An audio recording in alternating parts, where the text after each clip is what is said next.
I see all these friends in the chat. You guys excited? I am.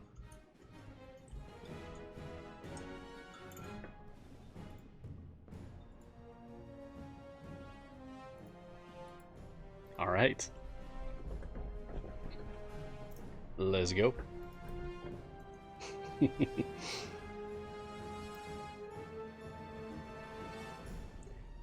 Greetings, champions, and welcome to Mars Guiding Hand. I am Mars, and this is Idle Champions of the Forgotten Realms, a free-to-play officially licensed Dungeons & Dragons formation strategy video game from Codename Entertainment. I'm a huge fan of this game, moderator, community leader, resource creator, and official streamer. So, let's get into it. Take my hand. There's a lot to learn. On Mars Guiding Hand, we talk about the latest stuff that's been added to the game. We talk about characters, we talk about adventures, we talk about formation strategy, and we answer any questions that you guys might have. This is supposed to be helpful for anyone who is, like, in any level of play, whether you're a completely new player or you're an established player, you've been doing this for a while, veteran, some people say. So right now, I am just kind of grinding some gems and chests on Mad Wizard runs, but I'm ending this because I want to immediately get started as soon as this next boss is dead. Give it a second. Kill it. Okay, we're good. So now that that's gone, we're going to end this adventure, and we're going to jump over into something that people have been asking me to do, both in stream chat here on the show, and also in private messages, people messaging me on Discord, Reddit, whatever. People have been asking me to do something in particular that I've been waiting to do for a good moment so that we could get it on stream. So that's more fun than doing it on my own. See, today, I'd like to go dragon fishing. I've got my dragon pole. I've got my fishing area, dragon fishing area, all figured out. But you know, the one thing I'm missing is dragon bait. So let's go get him. It's a terrible joke. You're welcome. So we're gonna jump over to Tomb of Annihilation to the second screen, which is Chult itself. I love this beautiful map. And we're gonna go to Soriel's Resolve variant for the Lost Love adventure. Okay. Race Valindra to Mesro and defeat her over and over and over and over and over. I love that description. That's fantastic. So to do this, we have to have completed Lost Love, which is the final base adventure in the storyline for the Tomb of Annihilation campaign in Idle Champions. And we must also have completed 35 Tomb of Annihilation adventures or variants. We've completed 53, so we're good. And we have to beat Area 400, but there's some rules here. There's a whole paragraph of information to read through here. Dragonbait's coming with us, and he wants to take charge. He wants to be right at the front of our formation. He's not going to attack, but he's going to buff our entire party as long as he's alive, so we have to try to keep him alive. Every time we get to the stage 50 boss, so stage 50, stage 100, stage 150, stage 200, etc., it's going to be rough because she's going to revive when we beat her, and she will get stronger every time. But, likewise, when this happens, Dragonbait himself will get stronger. So, let's get into it. Hey, Z-Cellon, I see that. Thank you very much. That's very nice of you. Busy explaining. Want to say thank you for all the content that I've done for the games. Really appreciate it. Hey, I really appreciate that. Thanks. Yeah, I love seeing that pop up. Woo! Welcome anyone who's joining us from the in-game pop-up. I've got the go-ahead this week to do a Dragonbait unlock run. I'm going to start by putting out some familiars just to keep things alive. I'm not going to put people out in the formation yet because I want to change something in my settings. I want to make this a little extra special. And do something that I used to do on my Mars on Monday streams way back last year before I became an official streamer for Idle Champions, I would voice act the dialogue for the story. So we'll be doing that up through stage 50, and then I'll stop doing that. Okay, I need to go to the journal in order to see what already happened for stage 1 here. Messed up a little bit there, but we got it. Alright, Artisimber. Here we go.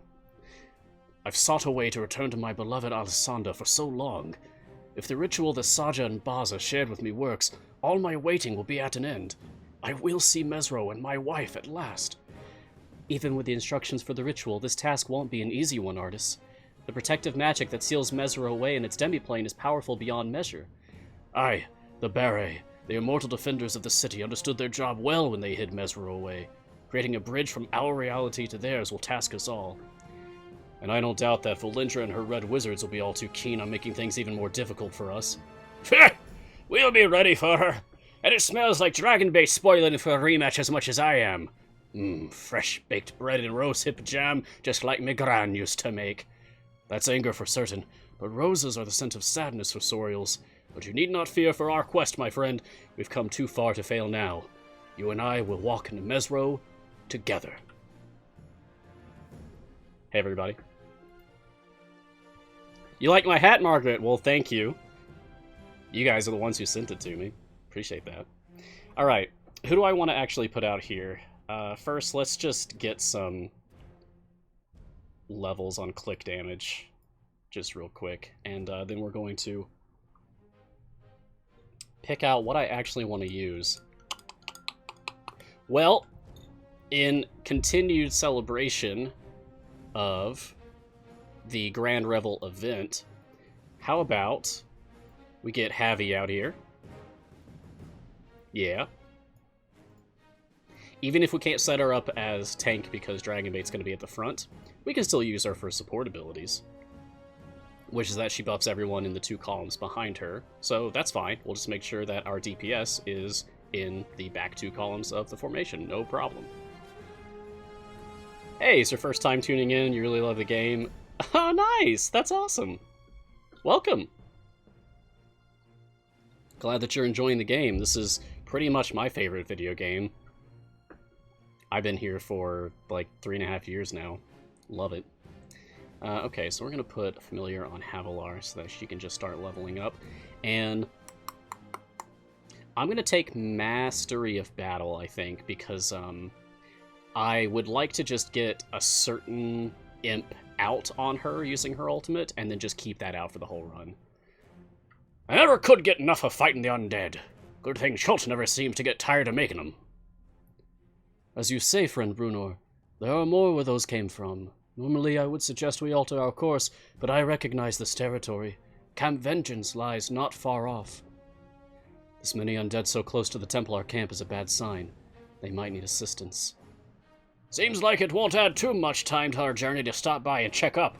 And if the rest of the going to Mesro turns out to be as hard as the first leg, having a few extra blades on hand won't hurt. Alright. How do you get stronger in the game? Well, there's a lot of different ways you can get stronger. There are a bunch of different dials in this game, a bunch of different metrics that you follow along in order to become stronger with your characters, to progress further in the game.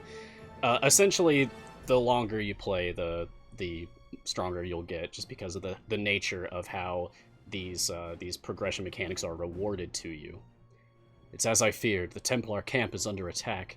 Champions, we're well met. The zombie horde is close to overwhelming us. Then leave it to us to be underwhelming on your behalf, friend. Champions, with me, and give them all you got. Fantastic. So, you unlock new characters by participating in events, time gates, or purchasing in the shop. Or sometimes you can find codes out there in the wild that can just give you some characters, if you're lucky. There's also items that you get for your characters from chests. For example, I'll just go ahead and open one silver chest right now. I'll do the rest of these later. Here, I just got an uncommon item for Dritz, Do'Urden, famous character in the Forgotten Realms. And all of your items matter. Even if it's a duplicate, your item levels will stack. Your characters will become stronger as a result over time. After that, there is favor in the game. By completing adventures, resetting, and then going back through another adventure in the same campaign, you'll just generate favor. Favor, such as this Kellenvor's favor, see I'm up to 2.56 EO8 right now, and it's just growing. Favor can be used on blessings. Blessings are permanent boosts to your power in that particular campaign that you're earning that favor for. Except, with one very important distinction, everything on the right-hand column, the large boxes here, these are global blessings that apply to every campaign, so these are extraordinarily important to get. I am Mars, indeed. I'm that guy. I'm literally that guy. Pleasure to meet you. This is episode 4 of Mars Guiding Hand. We do this each week on Wednesdays. Because it's the second week of an event, and I've already finished all of the variants for all of the characters in this event, I don't really have anything else to specifically do in the current event other than free plays. So instead, we are tackling the Unlock Dragonbait run, Asorial's Resolve, because this is the one thing in the game that I haven't done yet, because I've been saving it for this.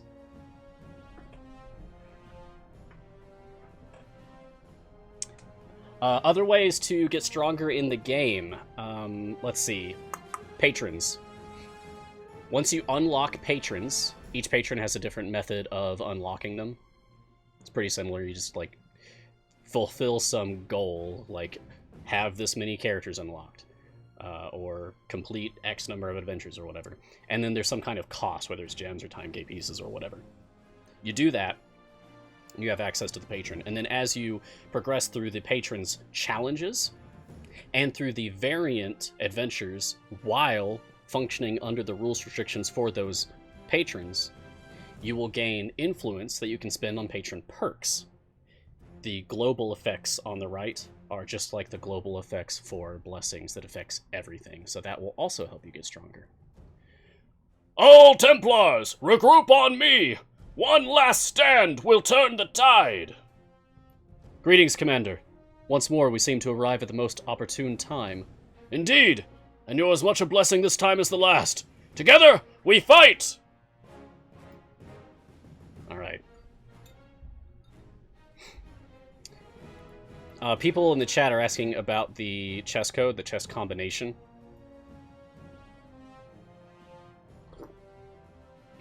And I believe C&E is fixing something at the moment. But this week's combination is, well, as you can see, SNIP ANDS ERRS. It's up there at the top of the screen on the right, just above my picture here. That's the last of the undead routed, though I have no doubt that those that fled will creep back toward the camp in time. Let them come! Another storm like this will challenge us, but a bit of evil rain is easily dealt with. You have all our thanks, champions, and if we have any chance to repay these favors, it would be our honor. Funny you should say it, 'cause we got a favor to ask. We're bound for Mesro, and we got a likely feeling that more than a few red wizards will be meeting us there. Then you shall have us at your backs. We've seen far too much of the red wizards in the jungle of late. A chance to strike at them en masse would be welcome. Templars, bind your wounds and gather weapons. We march!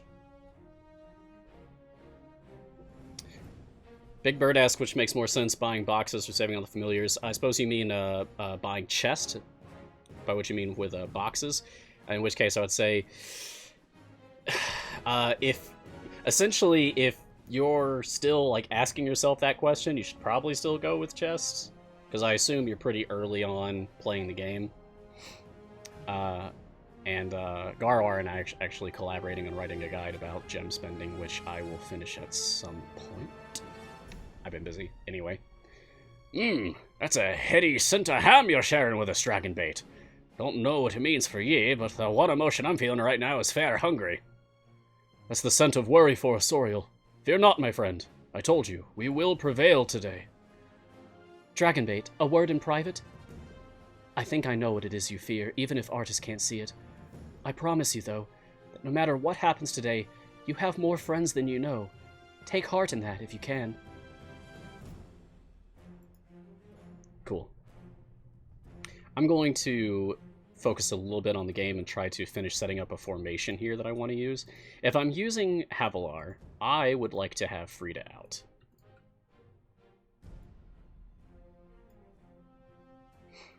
And I will take Dark One's luck so that I can put her in the back row, because there is a blessing.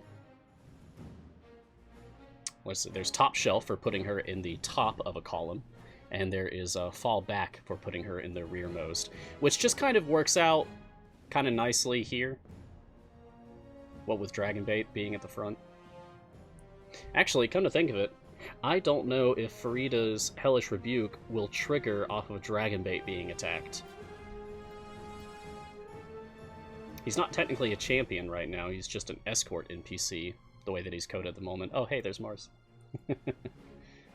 He's in the rotation. It won't, Mars. Thank you very much, Garwar.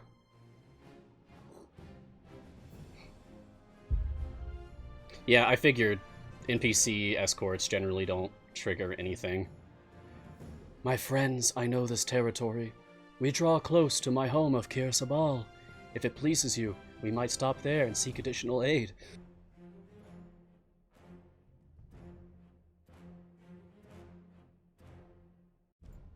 Managed to mute myself in time to sneeze. A good notion, Ashara. The threat of the Red Wizards will be redoubled in Chult if Valintra is successful at co-opting the magic that conceals Mesro. All the folk of this land have a stake in stopping her. A good enough notion for me. Doesn't seem like we're in any danger of running out of things to fight on this trip.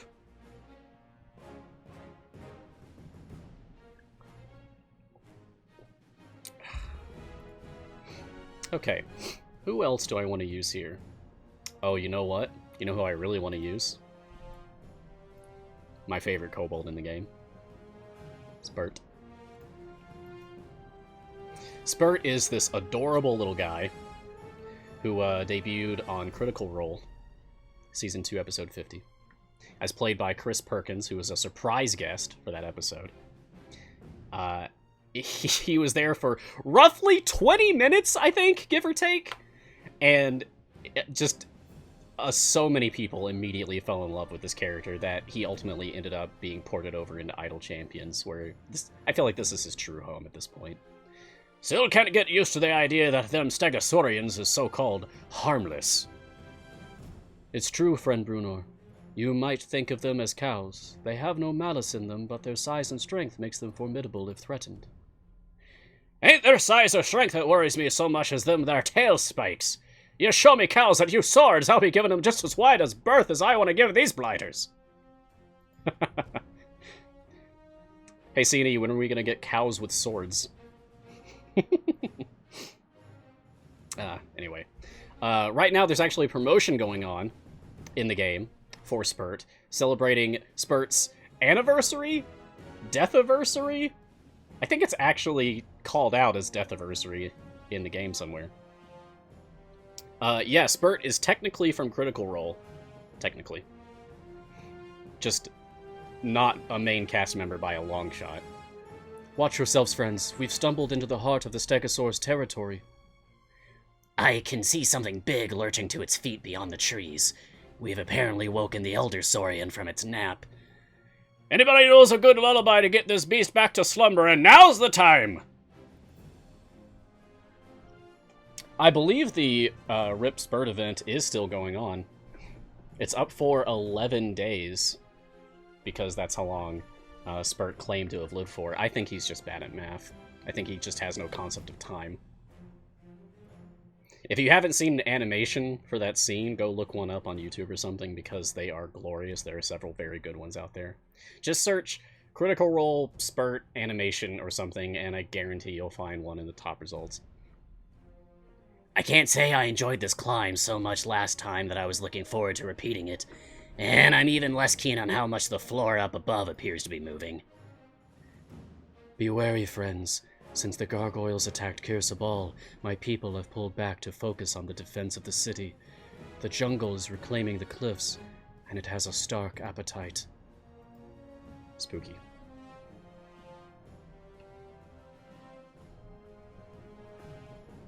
Rip Spurt is not in your client. I have heard that some people are having trouble making the pop-up appear. If you do see the pop-up, congratulations, you can get yourself Spurt unlocked for free, as well as 2 gold Spurt chests to go along with him to get started on gearing him up. My Spurt is pretty well geared, all things considered. My goal is to get every event champion to average item level 50 before I move on to the next one. You need to get this shirt? Well, you can. You can order it yourself. Someone want to link the shop in the chat. Or you could get your own Idle Champion shirt. I have several. Okay, I have Deacon out here just for speed, but also because, I mean, Red Dragon Disciple Deacon is just an extremely cool outfit. Oh, hold on.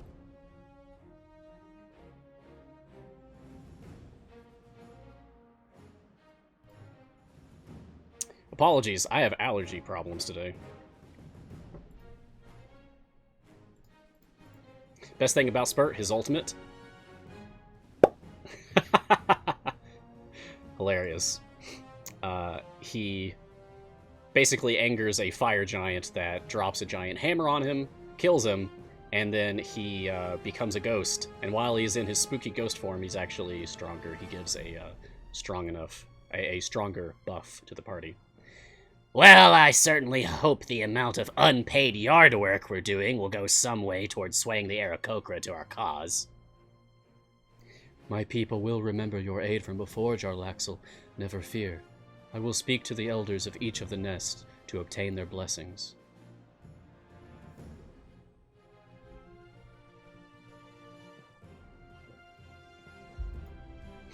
Okay, who else do I want to use here? I would like to get Shandy out for the speed boost. Let's go ahead and take Ranger training just to go faster. I am seeing a lot of love for Spurt in the chat, and that's fantastic. I love him too. He's just this precious, goofy little guy, and I love having him in the game. He's a breath of fresh air compared to all the, like, deadly serious characters that we have. It's just this happy-go-lucky, happy-go-often-deady kobold.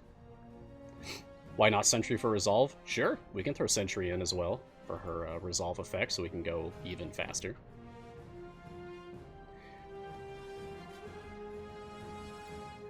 Okay. Nope. Alright. Well, that's a minute's respite, and just in time. Any moment in Chult when you ain't being attacked by something, it's a good moment to sit. It'll be a short rest, I think. Ashara is already returning from meeting with the elders. My friends, we have our support.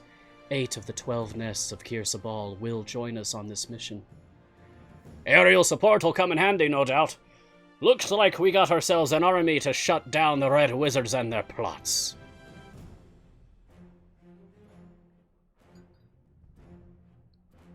Oh, crud, I didn't realize that I didn't have a familiar on Deacon. Thank you very much, Chad.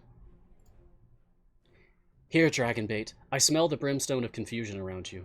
But don't fear, I know that the choices we face can seem bleak, but when the time comes, you'll know what to do.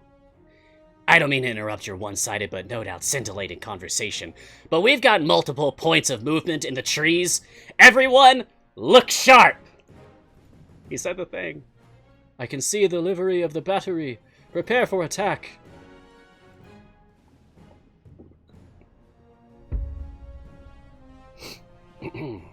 Okay, now Deacon will spawn things faster. We're going to put Sentry up here with Havilar. And move some people around a little bit. We don't really need to worry about an optimal formation for a long, long time. And come to think of it, stage 400 is my goal. Need more rock in my mouth for Runor. Stage 400 being my goal, and we're only on 22 at 24 minutes in. I'm gonna have to throw some speed potions on if I hope to actually do this on stream completely. I'll just put an epic speed pod on for now. And that should hopefully be enough to get us up through stage 50 at a reasonable speed. I'll throw some more on at that point, so we can blitz through more stages. These hit-and-run tactics of the Batteria are wearing us down. We need to organize a full assault. That's the only thing that'll break them. There's a tight knot of movement straight ahead. A leader there, perhaps? It's as good a chance as any. Everyone with me! We need to punch through this mob. Get them scattered, but good.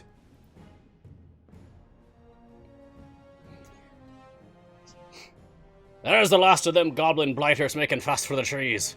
Now to figure out where we are. That fight carried us over a whole lot of territory. But it did so to our advantage. Look there. Those are the ruins of Mesro, dead ahead. Stay close, everyone. I've spent more time in Mesro than I can easily reckon, but the dangers there are never the same twice. Seems quiet enough so far. Maybe we got lucky and beat them red wizards here? Not likely. There's movement through the trees ahead. No, wait. Oh, this is curious. I can see Zentarum colors. The Zentarum? Here? What devilry do they mean to get up to? Only one way to find out.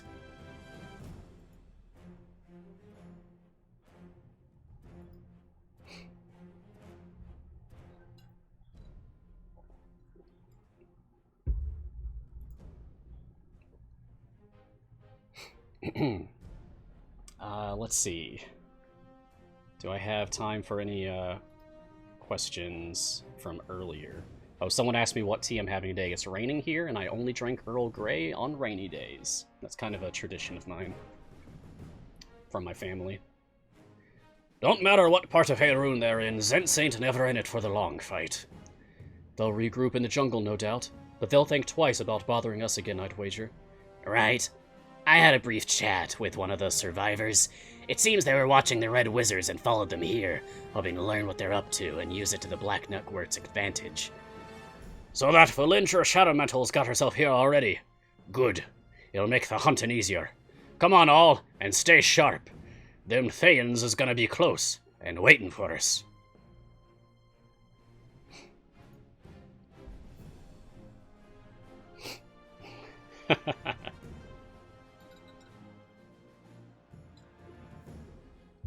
Alright, we're over halfway to our first Valintra fight. Looking forward to that. There's the scent of violets from the Sorial. That means what? Time for lunch? It means fear, Jarlaxle, and mind yourself. We've all got our reasons to be afraid here.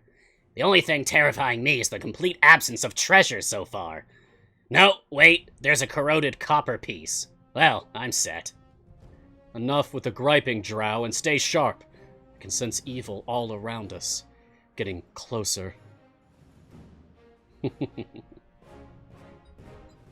Hey, 1,000 daggers, I really appreciate that. Thank you for complimenting my voice work. I really enjoy doing voice work. My D&D games that I run are pretty good. There! That Valintra is on the far side of this mob, leading from the rear like Thayans do. I wasn't sure you all had the fortitude to follow me here, but I see you brought reinforcements to shore up your thin bravery.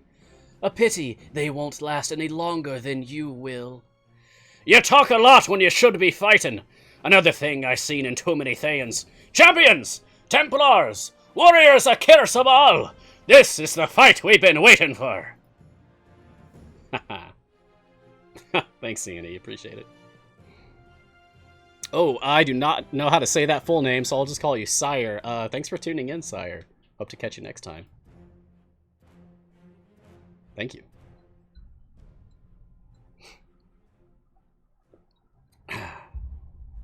Does anyone see Valintra? She can't be allowed to start the ritual. This fight is distracting us just as she wants it to. The battle's also hindering me from collecting the ritual components I need. Best you focus on that, then. And I'm gonna send the Templars and the Aarakocra out from our main force. We split up, we got a better chance of finding Valintra before it's too late. Now we have to chase her down. You're welcome!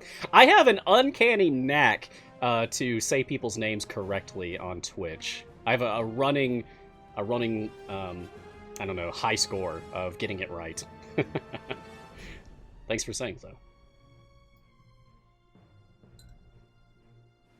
Good champion for moving up areas fast. Shandy. Sentry. Deacon. Get those. Those are your speed champions. Artis, how does the search go? It goes well, Celeste. The last of the ritual components I need are frozen flower fronds. It's our good luck, then, that some of the evokers are freezing everything in sight. Everyone, gather what you can for Artis. We're running out of time.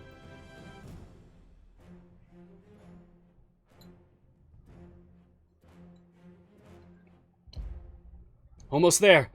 Just another few moments, friends, and Dragonbait and I will be done. You heard the man! Keep them Thayans on the run! Shandy will increase the speed of the formation as long as the formation is not coming under attack. And she can also have a specialization that doubles the effect, so very fast. Deacon will double the spawn rate of enemies, as long as you continue to kill enemies quickly, which effectively increases the speed of the game overall in a significant way, so get him too. Artis has done it! The magic concealing Mesro is opened up for the first time in more than a century! The bridge is forming! So long I've waited. We've done it, Dragonbait. Wait, is it... Alessandra! Artis, my love! What have you done? I've come for you, love. Wait, what's going on? That magic don't look right to me. That bridge into the hidden city is unraveling. The magic has been corrupted. The bridge is drawing Mesro back into the world too soon. This is Valintra's doing. She must have sought to weaken Mesro's protective power so she can pilfer the magical riches there. And weakening that magic will also limit Alessandra and the other Beret in their ability to fight back. Then we gotta shut down this corruption at its source. Head into the city, where the ritual is centered. Then we find that Thayan mage, and we end her threat for good! That's a heady scent of roses coming from our Sorial friend. If that's battle-ready rage, he'd be welcome to share it around.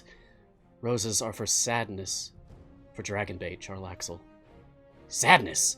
That seems an odd reaction in the middle of the fight of a lifetime. Dragonbait's reaction isn't yours to worry about. Just fight. Emotions. Oh, Dragonbait. He's worried about losing his bestie. The Templars and the Aarakocra are holding the Red Wizards back on our left and right flanks. If we can clear this infestation of Saurians, we'll have a clear shot at Valintra and... Wait, the Red Wizards have someone else fighting them. That's Alessandra and the Beret. All the Guardians of Mesro have joined our fight. We will either prevail or perish today, that much is assured.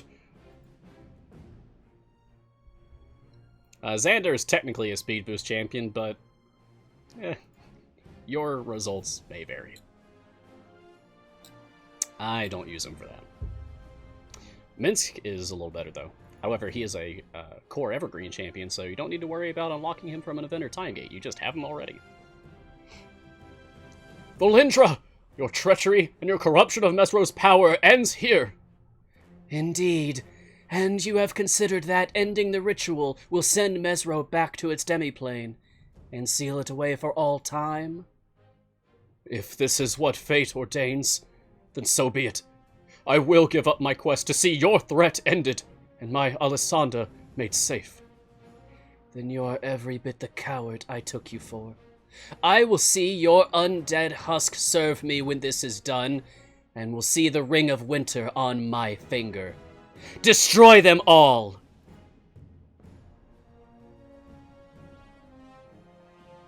No! The treacherous mage has teleported away again! She won't be gone far this time. She's got too much invested in this operation. Everybody close up ranks, then hit 'em hard again! Alright, just a few more stages, and then I'm done with the very difficult voice work. Charlaxle's voice always does a number on me.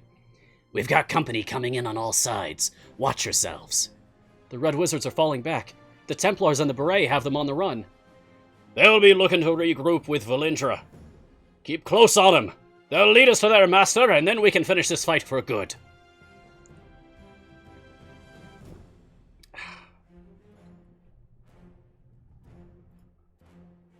Oh, don't worry, Gleacer. We will finish our formation.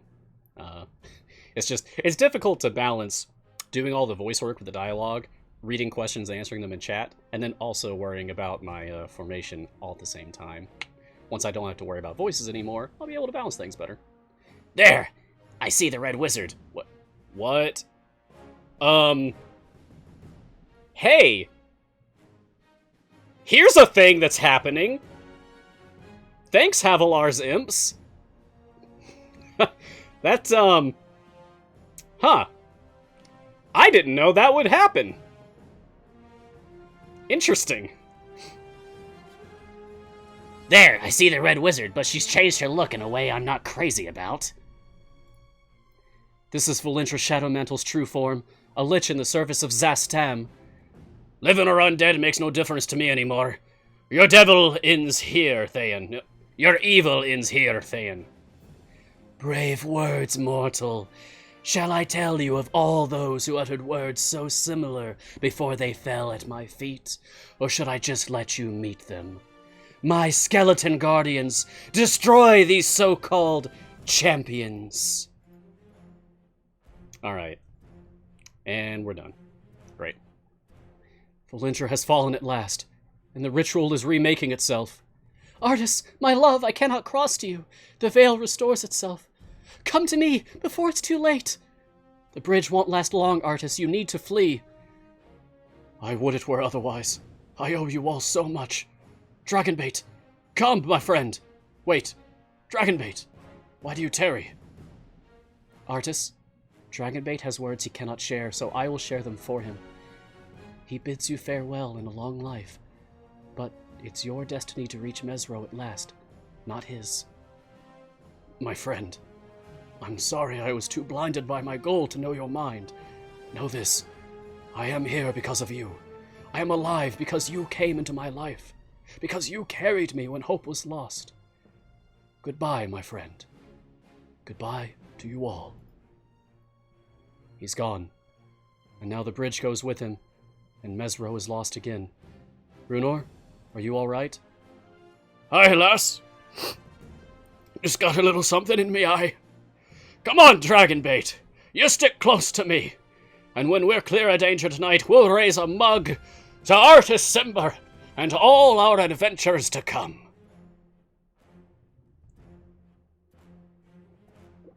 Okay. And I'm going to turn cinematic speed back up to instant, so I don't have to deal with that anymore.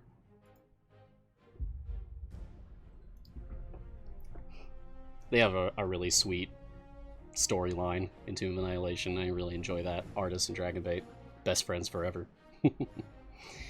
Yeah, it definitely looked like the level bugged out for a bit there. That might be something to look into to see whether or not cinematic speed setting can interfere with the way Havilar's imps are supposed to function. They were launching fireballs at Valindra Shadowmantle while the dialogue was on screen. So Valindra was unable to fight back, and the imps were just chewing her down. That's gotta be a bug. That's gotta be fixed.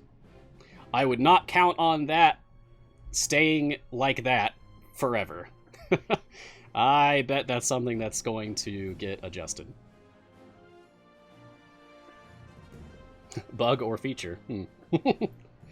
Well, it's a pretty cool little trick, if it remains.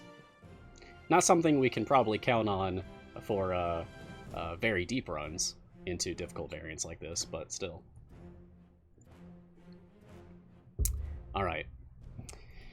Well, we need to go faster. Alright. And with that, we'll be able to hopefully get up to Valindra on stage 400 before the stream ends. Okay. Now, who else do I want to put in here? Averin is very strong. I'll take good specialization and sturdy mirrors so that they stay up longer. And I'm going to surround him. I'm going to keep Spurt there, actually. I can always put other things there.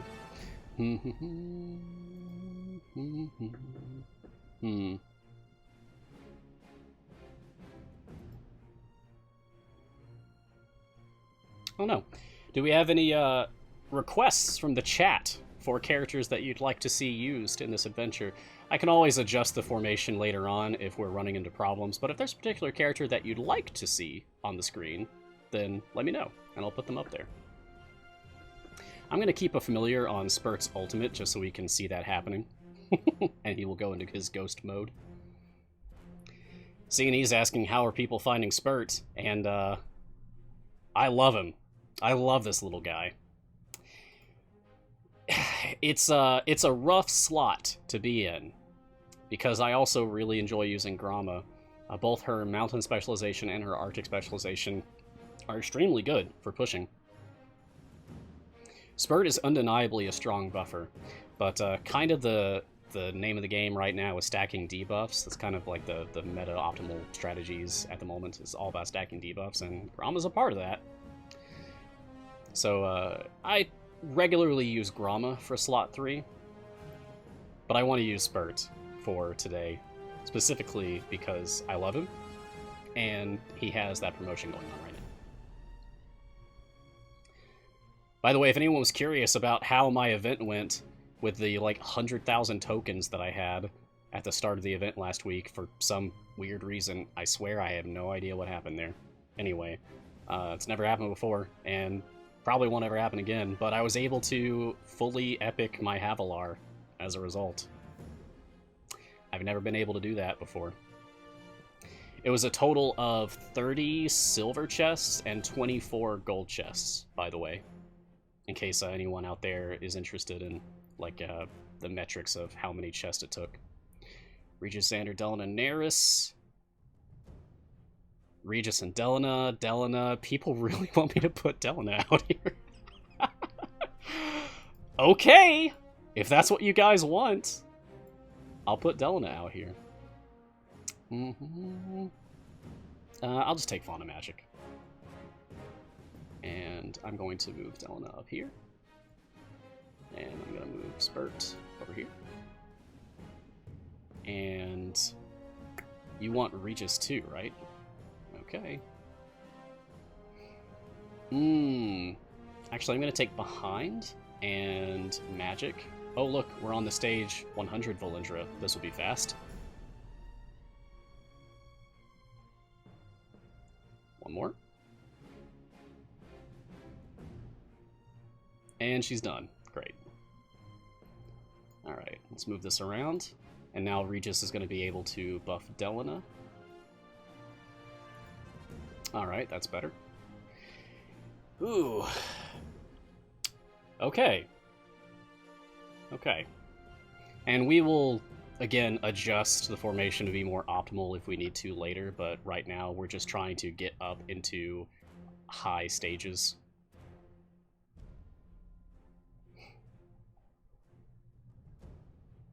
See, I'm concerned that we may not be able to reach stage 400 in time, which is why we put speed potions on.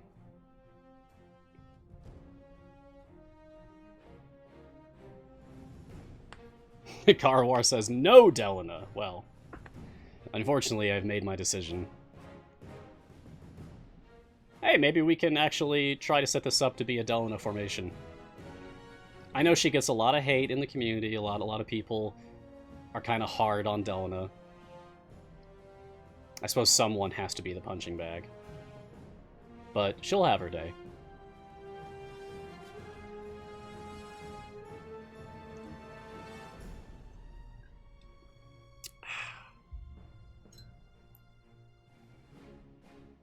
How's the event going for you guys? Have you unlocked Birdsong, Paulton, Havilar? Have you finished gearing them up? Has anyone gotten any natural shinies for any of them? I've only had one natural event shiny during an event, which was for Birdsong. Slot 3 on Birdsong actually came from a silver Birdsong chest during Birdsong's event. Grand Revel, year 1. I've got the sisters. What about Strix and Makos? Yeah, so Avern's really strong. Really, really, really strong. Definitely matters more having Avery out than having Strix out, I think. Makos, however, extremely strong, especially because I have him nearly fully gilded. He's got 5 shinies. We could at least prep Makos to be used. I'll take Dark Blessing. When it gets to the point that I don't need speed as much anymore, then I will swap one of my speed characters out for Makos, put him in.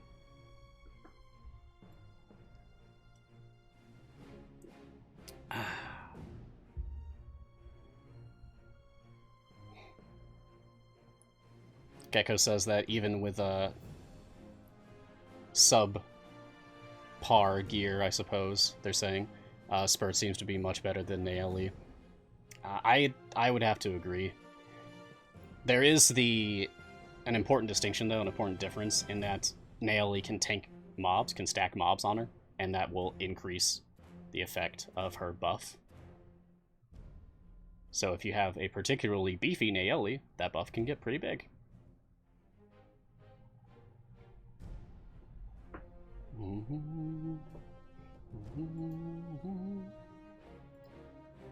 It is so tempting to open all these chests.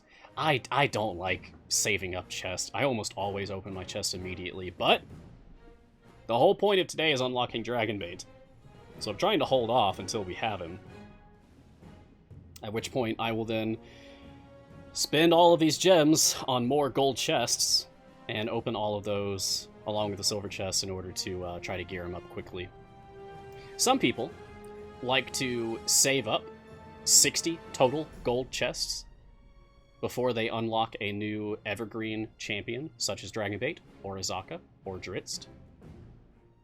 That way you can guarantee to get full epic on them immediately after unlocking them. Oh, I will get more later, Death, absolutely. But yeah, like CNE says, open, open, open when we have Dragonbait. We're gonna get Dragonbait first, and then we're gonna have a little chest opening party. It's not as many chests as I've been able to save up on previous streams. It's hard work grinding for chests, especially when I have other things to do too.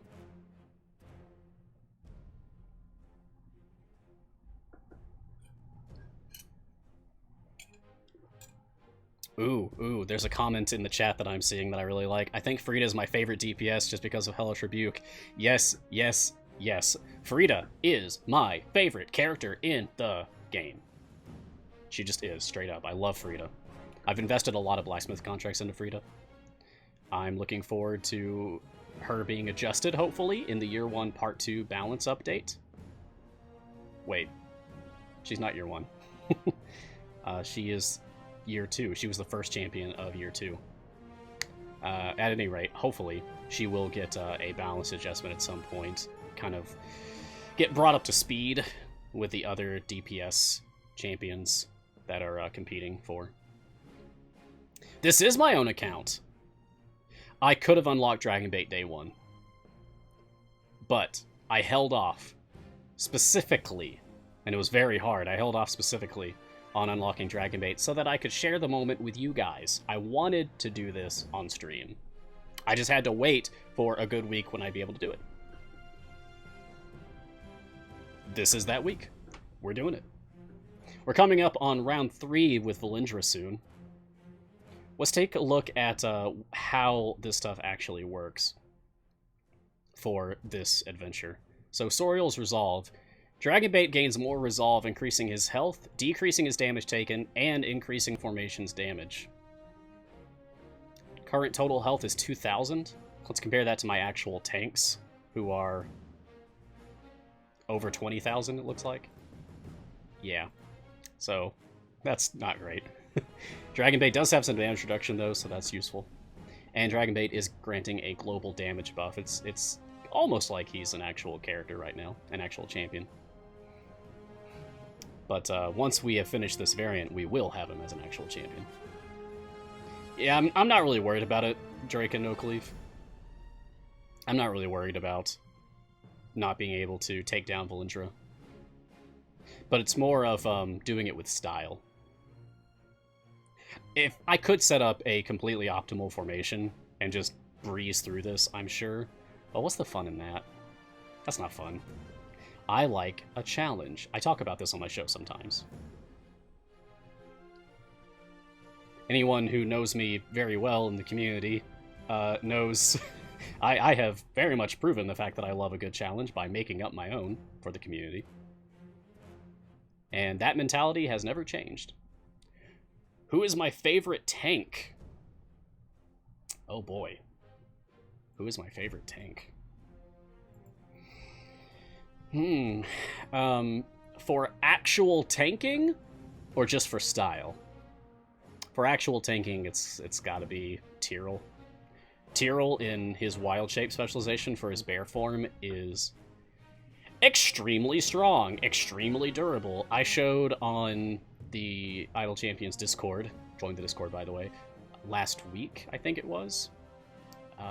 Or maybe it was just earlier this week. Anyway, at some point a few days ago, I showed that I was capable of tanking up to 1,800 enemies effectively with my Tyrell in bear form, which is insane and shouldn't be possible in my opinion. That's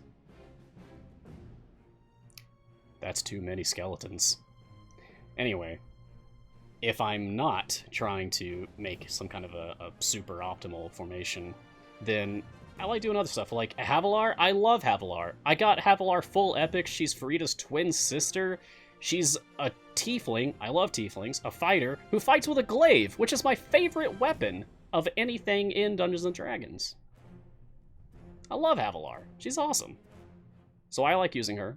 However, she is gonna be more fragile compared to, say, Tyrell, who can grant himself a shield, just has a ton of health already.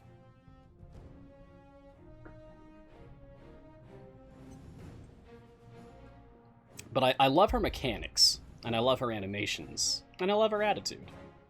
She's a fun character, and I like using her. If I was given a 2-tank formation, and I could have both Tyrell and Havilar out, I would do that, but they share a slot, so that's an impossibility, unfortunately. However, if I was going to be doing a 2 or more tank formation, I'd probably be using Tyrell out there. Because despite Tyrell not being a tank, Tyrell effectively reduces the number of slots at the front by 1 for purpose of enemy targeting, because he causes all of the enemies to target another champion in the formation whenever they would choose to attack him. He diverts their attack to someone else. So if you're having trouble doing a multi-tank formation because you only have like one reliable tank that you really enjoy using, pick up Tyrell. Use him for Waterdeep Dragon Heist. Use him for Descent into Avernus, Baldur's Gate Descent into Avernus, permanent campaigns. Use him for various event formations, time gate formations. It's very useful. Death, yeah, Sentry's just out here to make everything go faster. Sentry's just out here for the speed buff right now. I'm probably going to throw a Makos in later. Maybe after about stage 300, I'll throw Makos in place of Sentry.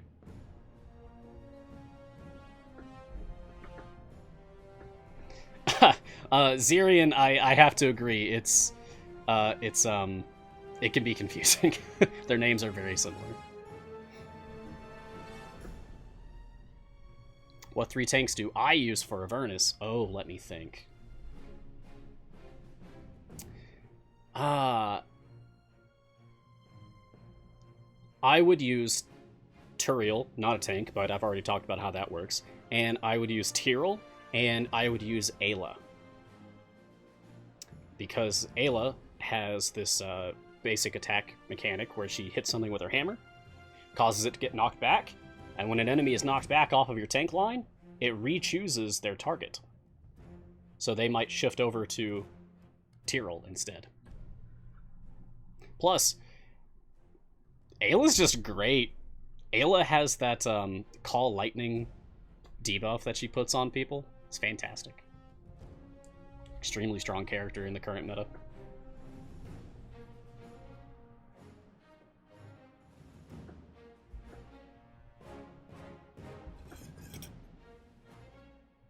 I'm out of tea. It's The saddest part of any stream. Cheers, everyone. Still have water, though. And still have another hour in the stream. Favorite zone is Zorbu Farm? I don't have one. I have kind of made the decision not to just really hardcore farm my Zorbu kills, just picking them up as I go. I don't want Zorbu to stay the best DPS in the game forever. I like when things change. I like when I need to adapt. I've also learned it's not super wise to put all my eggs in one basket. I spent hundreds, maybe thousands of blacksmith contracts on Frida, and then Frida quickly fell out of favor for DPS characters in the meta. So, I'm hesitant to invest super heavily into Zorbu for the same reason. Instead, I like to advocate for like equal investment in all champions, because the nature of the game is constantly in flux. With updates, balance patches, new champions that come out that causes you to swap characters, things change. And you can't rely on the same information forever. You can't rely on the same truths forever. So instead, I like to give equal import to all of my characters. For event champions, I always invest however many event tokens I have into the new character to try to get as many epics for them, try to get them as geared up as I possibly can during their event. In the extremely rare, it's only happened once, circumstance that I finish a character during their event, I got Havilar to fully epic in this event, then I will pivot and try to finish up getting epics on the other characters in the event. I finished Birdsong, she only had one missing, and I got that on my first chest for her. And now I'm working on Paulton, I have 3 epics missing for him, so that's where all of my remaining tokens will be going toward. And I try to reach an average item level of 50 on my event champions. If I use this tiny blacksmithing contract, always keep 1 blacksmithing contract so you can see this menu. You'll see that many of my event champions are, see, like Artemis is exactly at it, item level 50 on average or higher. Once I get them to that point, see, some of them still need help. You can tell which ones I use more often than others, also, based on their item levels. Poor Point.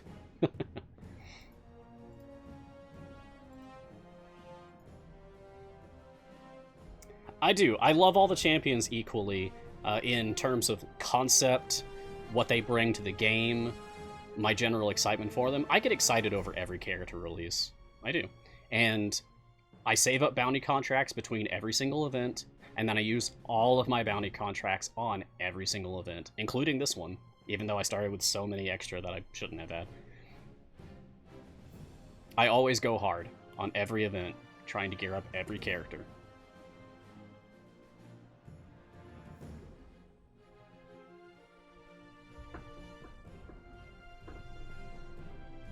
Is my slot 6 at the cap, the cooldown for ults? I'm not sure, actually. No. Far from it. Wait. Nope. That's right, she doesn't have a cooldown reduction. Hers is special. 10 seconds. Doesn't go down. Goes down with her specialization, though.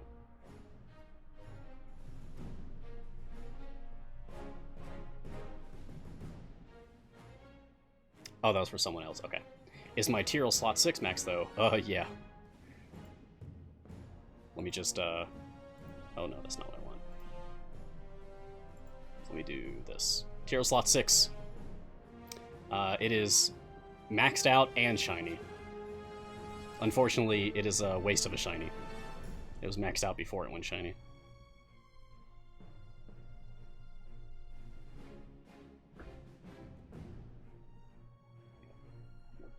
Jad says we need more dwarves. I think we need more everything.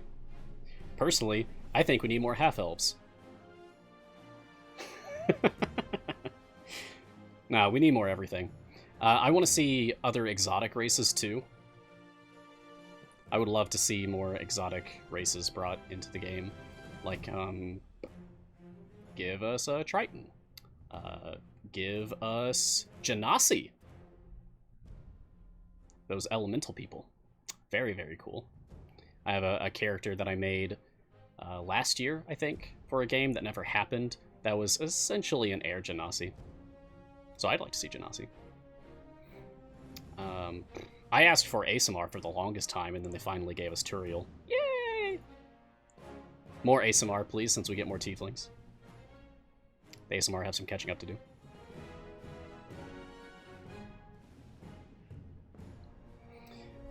I'm being asked what percentage am I at for variant completion. I don't mind at all. Any and all questions. Consider this an AMA. So if I go to my summary, you can see patron variants completed for Mert, 41%, and for Vajra is exactly 50%. That's cool. Didn't realize I had her at exactly half. So I've got more work to do, but I haven't just started either. We need a Kenku. I would love a Kenku! Oh boy! Those are fun birdie boys. I love them. Love Kenku. They're like kobolds, but birds. That's what I think about them. They kind of fill that same mental niche in my head for D&D characters. Kenku are kind of like kobolds with feathers.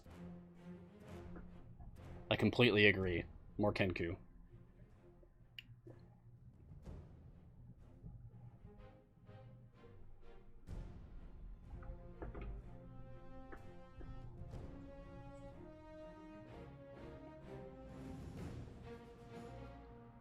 Ah, Nova is an Air Genasi. That's right. That's right.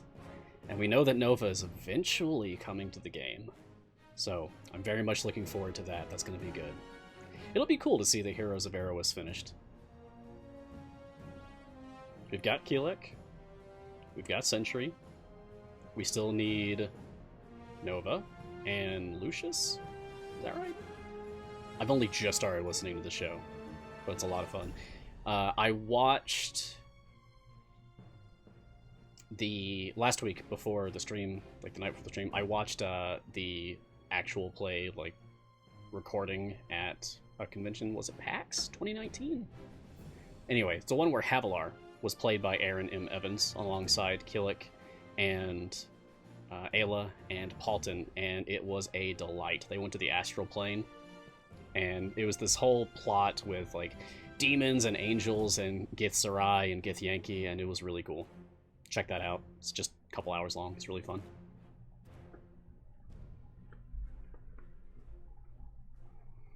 There is a pretty interesting Kenku character that is portrayed by Travis McElroy in the current arc of the Adventure Zone, Graduation. There's a really cool scene where he shows, like, the Kenku's voice slowly changing over the course of a conversation into a different voice. Like, you can tell it's just slowly adapting to a different voice, and it's really well done.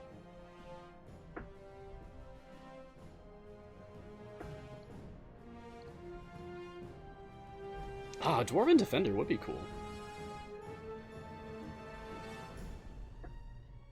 More dwarves would make Brunor happy, considering one of his effects.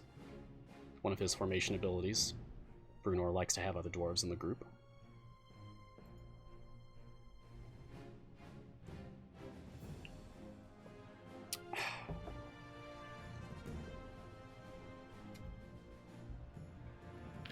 Hey! How's Offline Progress treating you guys? Are you enjoying it? The new hotness? Offline Progress? Like, in my opinion, biggest, most important feature added to the game ever. This is something that a ton of people out there I know have been waiting for, and it's finally here. So what do you guys think? How's it treating you? I love it. It does exactly what I want it to do. You know what I do when I go to bed? I start a run for a patron variant that I know is going to take a long time. And then I just set up all my characters, put a familiar on them, put familiars on my ult, put familiars on the field, put familiars on click damage, and then I go to bed. And when I wake up and I open the game again, it's typically done. This time there was like 25 stages left to go when I opened it today, so I just finished it up. It was no problem. It was great. I love offline progress.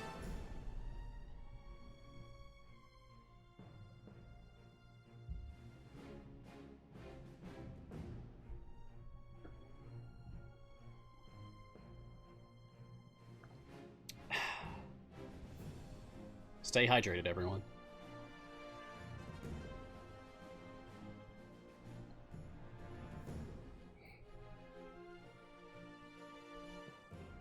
I don't use potions when I do offline progress stuff. I'd rather save them for active play. Even epics. I like the feeling of using potions. Not sure how to talk about it. Like the game feel of choosing to use a potion and then seeing it in effect is rewarding in some way. So I typically only use potions if I know I'm going to be paying attention. Howdy. Welcome. Welcome, Steven. Do debuffs and stuff apply to offline, or solely on actual DPS? I think they do. I was in the beta test group for it. I should know this. And thank you, C&E, for clarifying that only epic potions work offline. Thank you.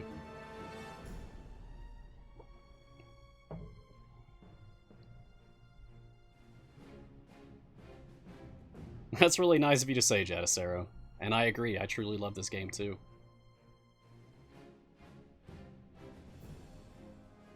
Been here for years now. Working my way up to 14,000 hours soon on just this account. I have other accounts too. Alright, this is round 5 with Valindra. There's just 3 rounds to go. Look at this, she currently has... Is that right? 14 respawns? Nope, I think that's just tracking how many total she's done across every battle. Okay, great. Still not a problem. Breeze through that.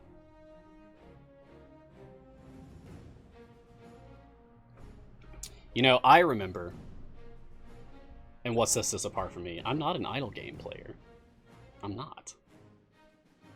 This was the first one I ever really bothered with. Like, I did Cookie Clicker back in the day. Because I was bored in high school or something. But, that's it. This game caught my attention because it's Dungeons & Dragons, and it's free to play. And I remember September 2017, looking at this, installing it, opening it up, and saying to myself, yeah, I'll play it for a couple weeks. And now look. Welcome to Mars Guiding Hand. I'm just gonna play it for a couple weeks. Ridiculous. Oh, I love this game. I love the community that we've built up around it. Hanging out with you guys, genuinely, is just really enjoyable. I like talking to you folks on the Discord and the Reddit. I'm not super active on Steam, though.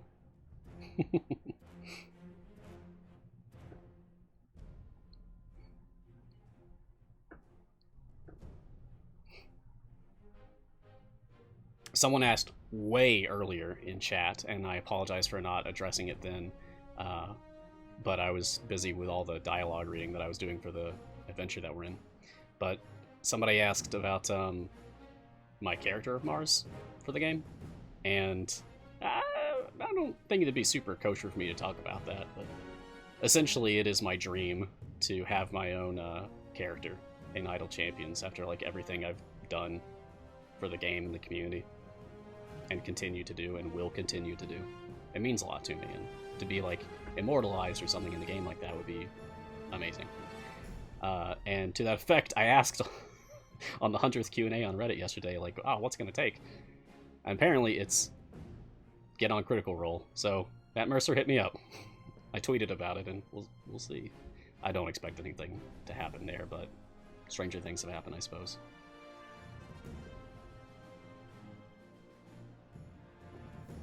I'm sure that a ton of people have had similar starts for Idle Champions as I did. Just caught your eye, Give it a shot. And here we are. Thousands of hours later. 50-something champions later. How many total are we actually up to? It's in the 50s, right? Are we at 60 yet? There's so many. Not that I'm complaining, the more the merrier.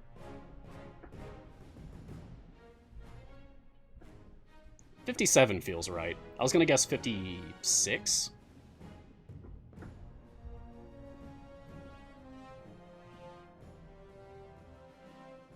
Would my character be a tiefling or genasi? Actually, I'm thinking half-elf. I made up a design for Mars as a character for the game in, like, December 2018. And I've worked on it, adjusted things over time. But half-elf was always the plan. And that was because at the time we only had one half-elf, so I wanted more representation for them. We now have two. Calliope and Averin.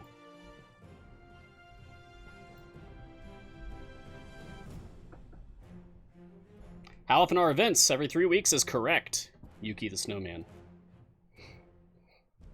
The cadence of Idle Champions is Wednesdays at 12 o'clock Pacific. An event will begin.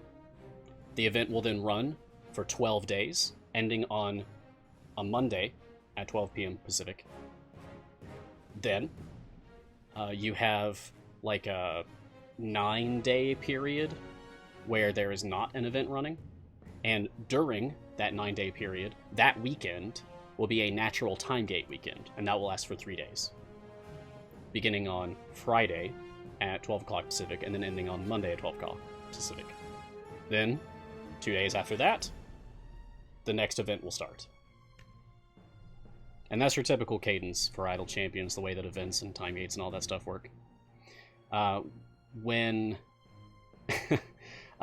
there are, on the rare occasion, some delay that's going to happen, it's not extremely uncommon for an event to like be pushed off to the next day or something. Like if something went wrong and they want to make sure that it's going to go off without a hitch.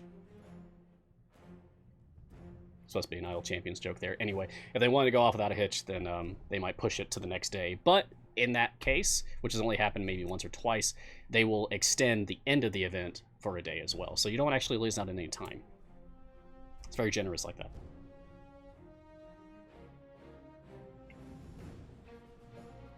That's really nice of you to say. May I call you Mella? I love the community as well.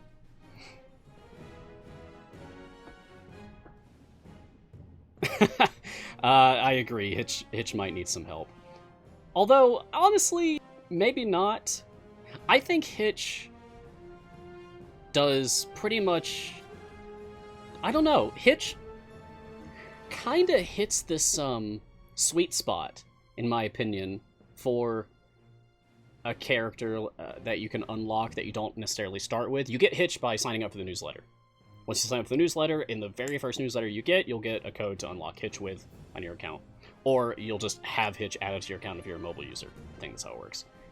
Anyway, Hitch is really useful for newer players, as Garwar's saying in the chat right now. And eventually, sure, he's eclipsed by other characters, and that's fine, in my opinion. It's just kind of the nature of the game. I don't think we'll ever reach a point where every character is ultimately balanced against one another.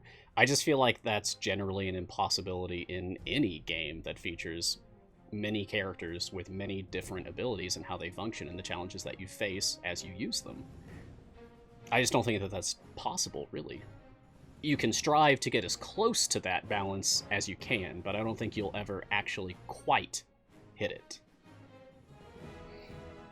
Yeah, Sini's saying not to knock Delana, but when the options are Hitch or Delana, you use Hitch. Later, you might get Vlanya, and switch to using Vlanya in that slot. Then, Narak. And Iraq can make your supports support harder if they have a high enough wisdom, so he's good for that. Or, of course, you might get Walnut, who gets some flack as a tank just because of her ramping formation ability. Like, you need to get kills in order for her to be stronger. But, I mean, there's other stuff that works like that in the game already, too. I don't think Walnut deserves some of the bad-mouthing that she gets. I like using her. I think she's fine. She was one of my kind of main tanks for a while on her release. Yeah, Delana will always be the shiny thief to me. Her, like, age-old reputation in this game is that she steals shinies. Mine's behaved pretty well. She has 4 on her, whereas some of my champions have 5. So, she's okay.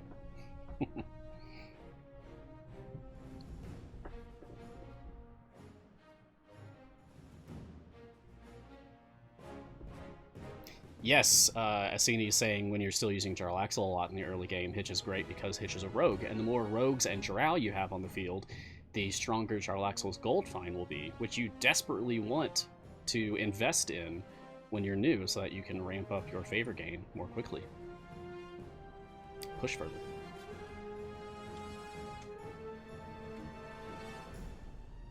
I doubt that there's any kind of actual effect going on that causes RNG to target Delana more often.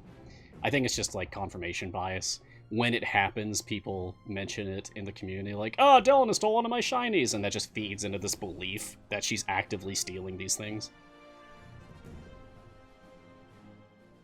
Jarlaxle is definitely a key member of my gold find team when I set it up, even to this day. Other key members include Azaka, Krull. I think is really the most important. Well, and then Companions of the Hall, so Dritzt, in order to, like, enable the effect, and then... Oh, we might actually be running into... Oh! Ho, ho, ho! Yeah, we're running into some problems now, folks! Fantastic! Okay, let's put Familiars on Ultimates. See if that adjusts things. Yeah, we don't need anyone on leveling anymore because everyone's max level. Come here. There we go. Let's see if this will do the trick.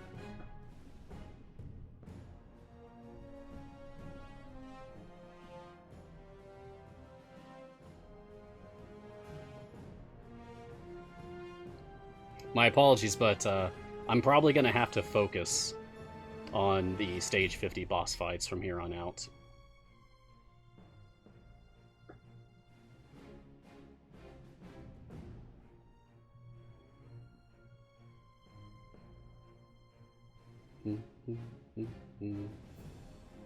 Well then. That could have gone better.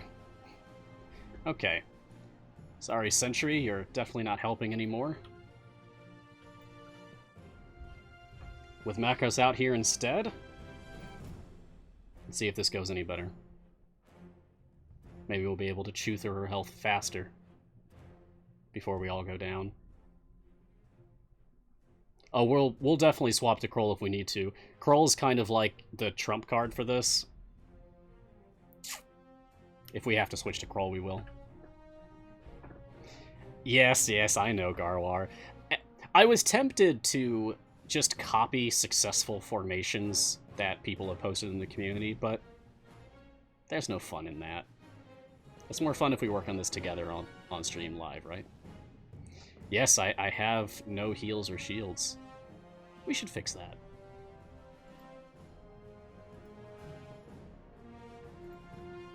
Actually, I would rather use Keelek. Initiate the tank plan. Yeah, lots and lots of tanks. It's tempting. Actually, let me just fix my familiars here again real quick. Hey, if you didn't know, you can hold the F key on your keyboard in order to do stuff with your familiars more quickly, like placing them and removing them. If you hold F and you click on the familiar box itself, it will take them all away. And if you hold F and then click on different spots on the screen, you can place them. And it'll just choose your next available familiar for doing so. Yeah, Keelek is fantastic for healing. Well, Farida's not doing anyone any favors anymore.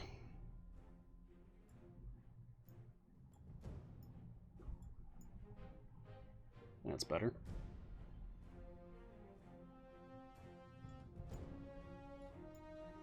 How's that? Nope. Okay.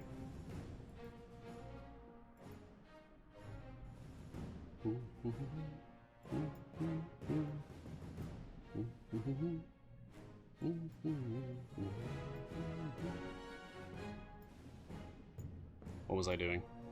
My mind just went blank for a second. Well, okay. If not Shandy, how about Evelyn? Evelyn will also increase the health of people out here. I just don't want to have to use Kroll yet. I don't want my hand to be forced to switch to using Kroll.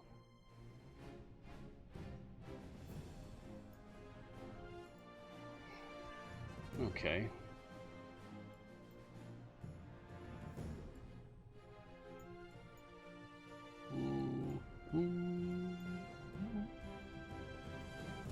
No. We definitely want Heavy in front. 1-1 Regis ahead of Delana. Let's just go with this. And we want familiars on ults. Okay, let's see how this plays out. There's some more health now that Evelyn is out here. And we've got healing thanks to Keelek. Hopefully this is enough to get us past the stage 300 fight. And we may have to adjust again as we push further to 350 and then onward to 400.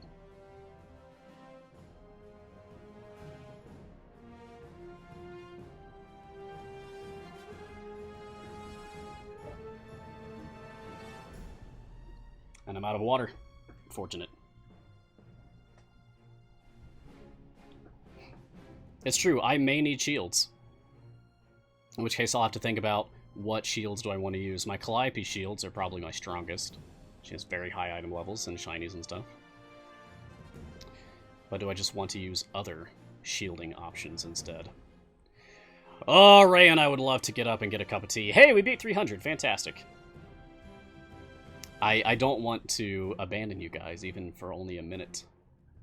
I should start making 2 cups of tea ahead of time, so that I can switch to 1. That's what I did on the first episode of this show. I actually made an entire pitcher of tea, and I just poured from the pitcher, and it was fantastic. Perhaps switch Quill and Averin around? Yeah, we could try that. Looks like it went up. Cool. In which case, let's get Averin in the middle. Because I think he likes having more adjacencies. Use a health potion on those fights? I mean, I will if I have to. See, a part of me doesn't want to, I don't want to just throw on all potions and blitz through this. Just like I don't want to have to use Kroll, for example, or Tyrol or something. I don't want to use things that I feel like will guarantee me a victory, because that's not a challenge. I like a challenge.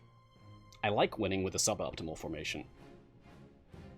I like to think that I know what I'm doing with this game, that I know how to set up an optimal formation. Although, other people definitely know better than I do. See Silisa and Garwar if you want like really in-depth analysis of things.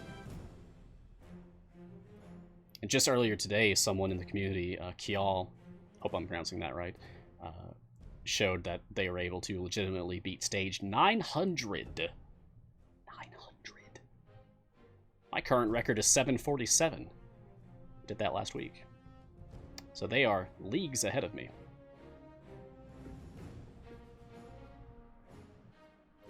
I should see Dylan's drink set up. Hey, I'd like to. I'd love to talk tea sometime, or what have you.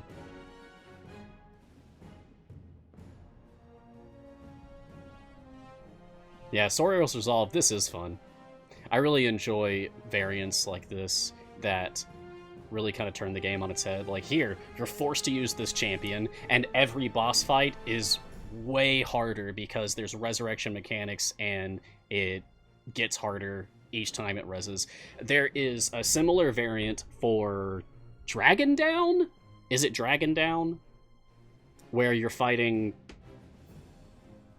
Arvase, the red dragon, and he keeps resurrecting as you fight him and getting stronger each time.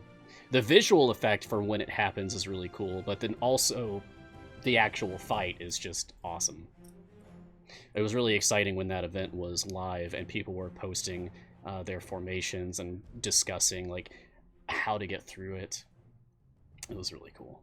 I enjoy challenging variants that cause more discussion to happen in the community, because I think that brings us together more as a community, having to band together and figure out different optimal strategies. Those are certainly more interesting than just like basic champion restricting variants. Like, oh, you can't use these people, or oh, you can only use these people. That's less interesting to me. I like stuff like this.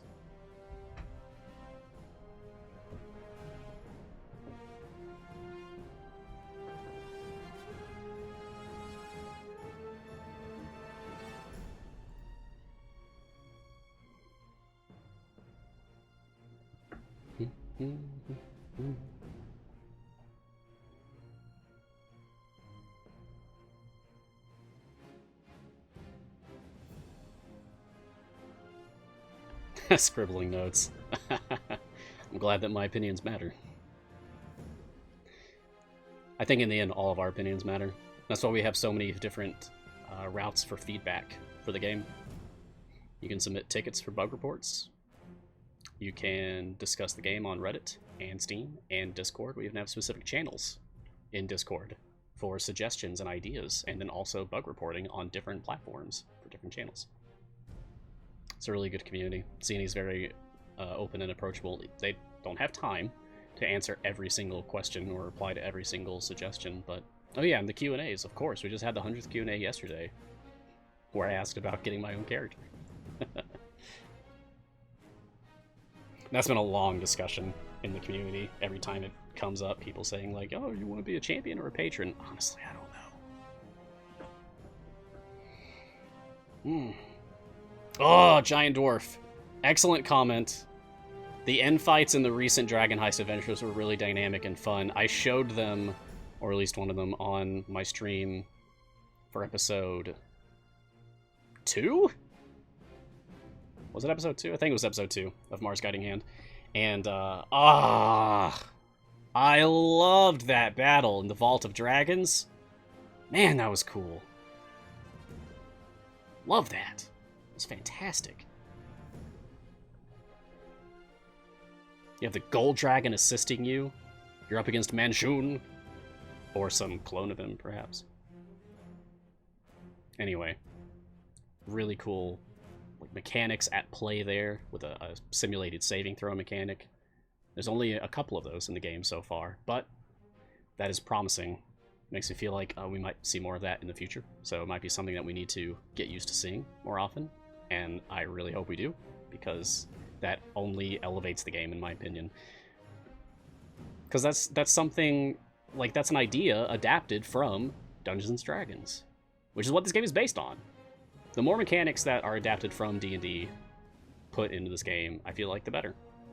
Because it makes it truer to its IP, I suppose. It makes it feel more like D&D. And I'm a fan of D&D, so yeah, I love that stuff. It does help to breed more strategy, like more discussion. Giant Dwarf, completely agree. Those are some of my favorite discussions in the community.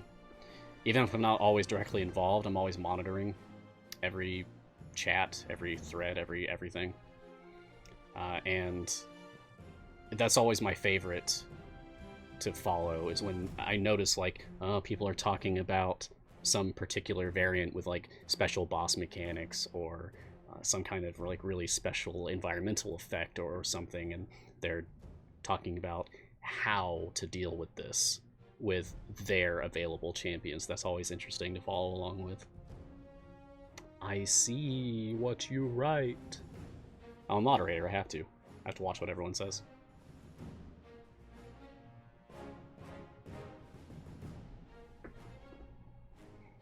We're coming up on round 7 soon. We might actually be able to finish this in time.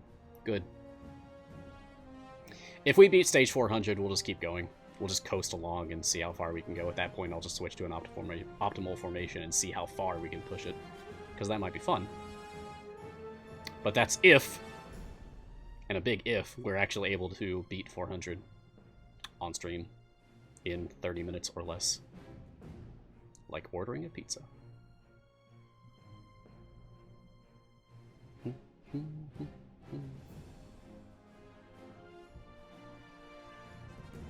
I see Nightbot's plugging the socials there. Follow me too. Help me get in contact with Matt Mercer. If anyone has a direct line to him, let me know. Apparently, that's what I need to have happen. Hey, thank you, Inagi. We can do it. We're fine. We'll manage. I'm not worried. Ultimately. I'm worried about possibly this specific formation, the audacity of attempting this with Delana DPS, of all things. That seems unlikely to work. But we'll do what we can. Alright, round 7. I don't think this is going to happen. I think I'm going to need to make some adjustments. First adjustment I'm going to make, Deacon. We don't need Deacon for his speed anymore. Deacon is not my best buffer in his slot. I'd much rather have Brunor out.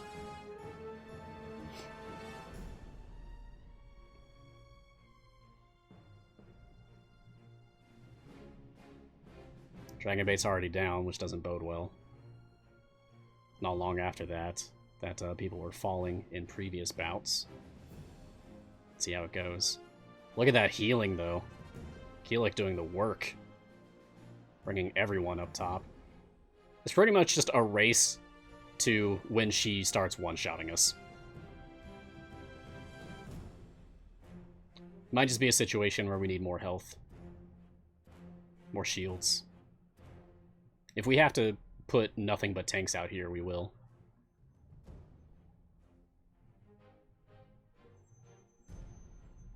I'm sure Ayla would be a good call.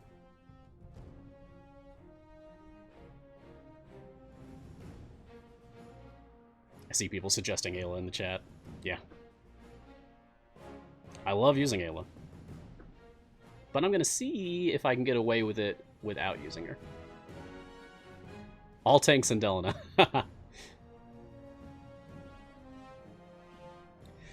Is this the last round? The last phase of this particular round against Valindra? I haven't been keeping track. Are we on the last one? I don't think there's an indicator. Uh-oh. That's game. Okay. Yeah, we lost that one. Okay, let's switch Deacon around. I want Brunor. Give me Shield Master. And he's done. Okay, let's go again.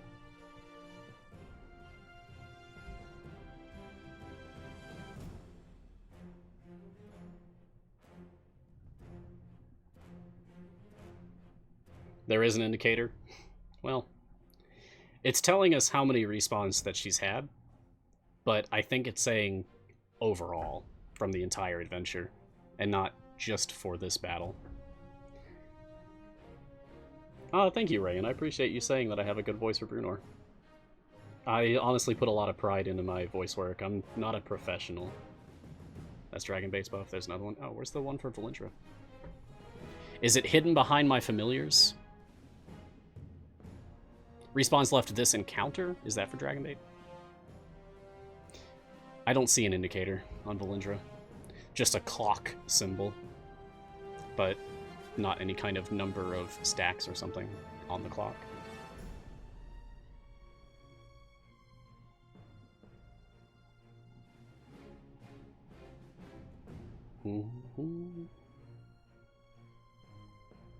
Oh, I haven't done a joke that I prepared yet. While I'm waiting for this to work. You know, I've been thinking a lot about scissors lately. About maybe getting into, like, professional hair cutting, hairstyling, maybe, you know? And I have a lot of questions about specific methods to use, perhaps. So I guess what I'm saying is I need some snip answers. There you go. Because that's our combination this week. Oh, we haven't redeemed our combination yet. But should we? I'll wait until we unlock Dragon Gate. Okay, fine. Instead of Makos, let's get Ayla out. Because that will also give us more health. I want Stormcaller just so that she puts that out more quickly. Alright. Let's go again!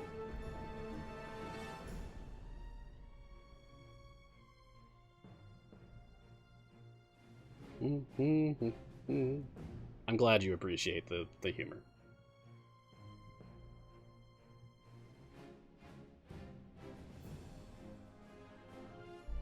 Oh, you're right, because I switched people around, I don't have ultimate set out. Let me go ahead and put familiars on roaming ultimate bar, in case I forget again. Catch you later, Zeke. See you on the Discord.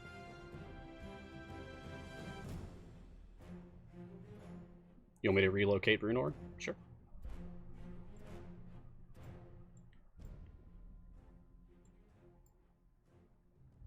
Doesn't seem great.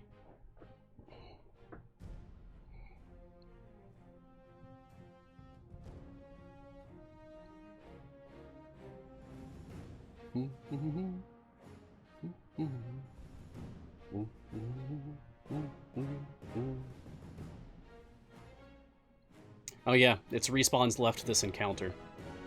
That's the one we're tracking. Okay, good. So 3 more. Can we do it? Alright, Zirian, I'll give it a shot. Brunor for Spurt. Spurt for Regis. Nope, that's... It's hard to grab people with speed potions on. There we go. And then Regis for Ayla. 2 more? 1 more. Fantastic.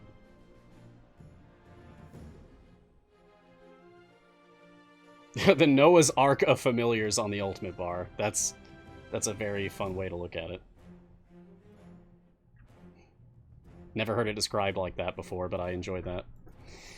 Okay, we may need to put more health and shields out here. What do I want to do? We might need to say goodbye to Spurt. Rip Spurt. Get Gromma out instead. More health. I'll take Circle of the Arctic. No. Let me respec that real quick. I want Mountain Gromma. Because she is going to be getting hit multiple times from Valentra's AoE attacks. Alright, let's give this a shot. Regis for Korth was going to be my next move. Korth is also my favorite champion to use in slot 2, by the way. He's a lizard samurai whose name means danger. I love that. What a flavorful idea for a character. He's also cool because he's like our tie-in to the Ghosts of Saltmarsh book that came out. Which I've not had a chance to play through Ghosts of Saltmarsh, but I've read through pieces of it, and it's just very cool. I like it. Dragon Bait's down. Oh no!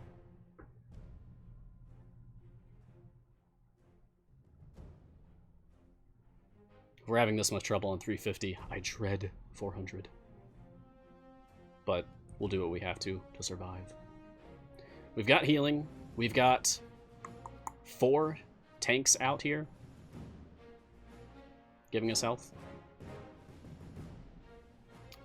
We'll probably end up having to switch to Korth at least for the final battle, stage 400.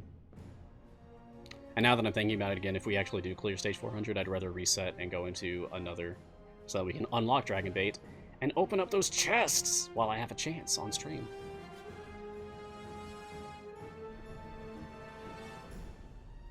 Oh no! We were doing so well. Alright, you forced my hand. Let's use Korth. I'd rather them attack faster. And I'm gonna put him further away. Come here. I don't want you there anymore. Alright.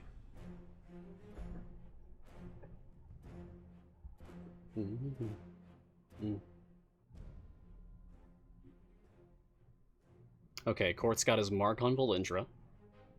That's what we want. Now we can see the little bits of shield that are going on to people. A little bit of shield.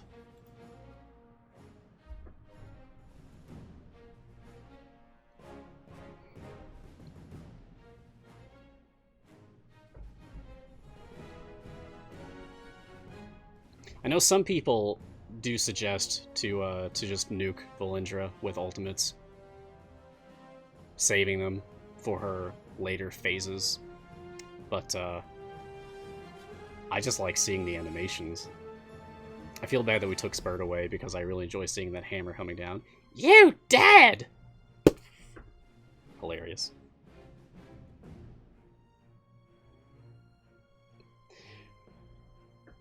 You like seeing the possibilities, Rayan. I'm glad that you do, because I wanted that to be one of, like, the takeaways from this stream, that different formations could work for this. It all depends on your gear, your blessings, what champions you have available, but it's going to be tough. I figure, for most players out there, this is going to be a challenge. Really difficult. Oh no! Gillick's down. Have we made any significant progress here? Not really. They might be able to get through the rest of... No, it's not happening. Alright. Ideas, hit me. Swap Heavy with Tyrell? No! I refuse! It's Havilar's debut event. I don't want to lose her. No, I'd rather keep Keelik out for the healing. Delana. Delana, you're a problem, Delana. We could get Archon. Set him up with Bulk Up, maybe. Narak and Jamila. Dritzt. No. I want Ayla, not Dritzt. I don't want to give up health. Oh, would it be better to have Calliope out? Because my Calliope has insane shields rather than rely on Keelik's healing. Maybe.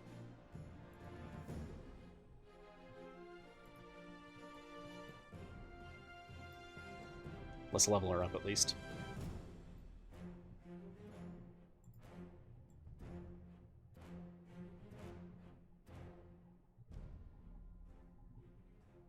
Come on. There we go. And let's go ahead and ult. Okay, now we have our max value shield. And now we can try switching to Keelik, as someone suggested in the chat.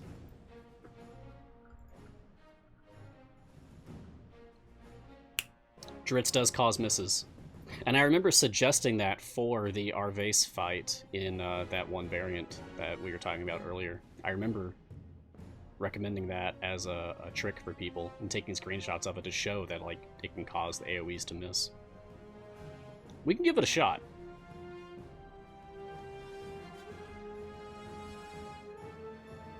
Oh yeah. Yeah, Archon can't be in the front column because Dragon Bait's there, so we'd have to go with Usurp. Oh, that's unfortunate. Okay. We can try Dritzt. It may be more useful to cause attacks to miss.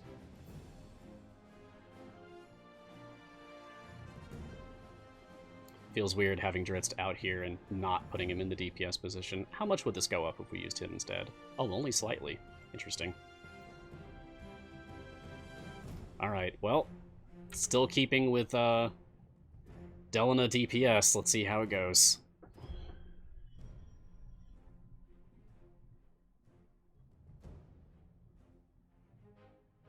Certainly not chewing the health down as quickly as before. That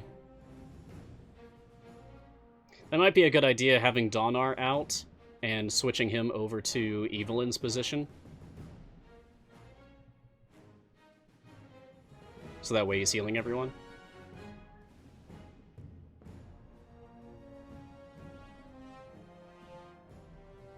Garwar says Calliope and Donar is the go-to combination for this. I may have to. I like Donar. I just hate his ultimate. It's gross.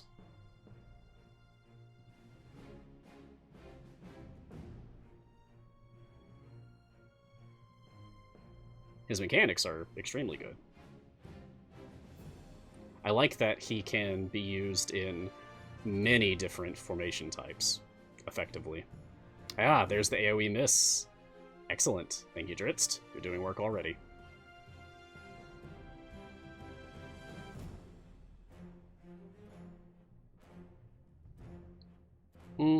Could use Warden, but for the same reason, I could use Kroll.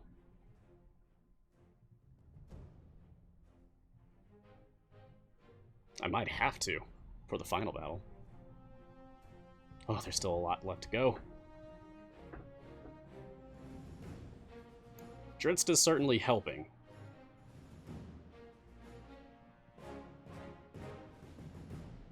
Yeah, we just need to survive. That's our real issue here.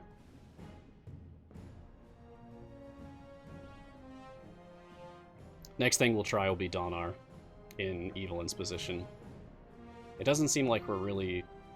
Ugh, this is a slog. We are dealing the damage that we need, but it's slow. And I don't know if we're going to be able to survive all that. I mean, Calliope's shield has already been completely spent. Unless we just put her out again.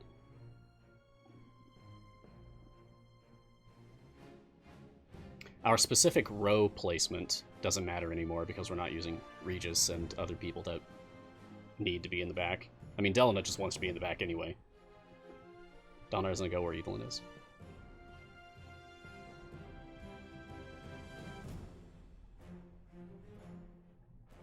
Thought Donar buffed everyone same column and behind.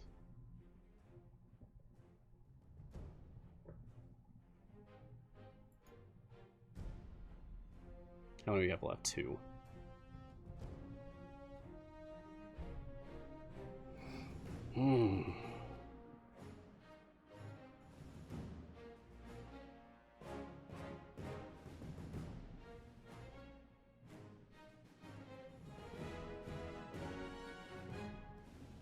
Oh, I see what you mean, Garwar. And his position for healing doesn't actually matter. That's what you're saying.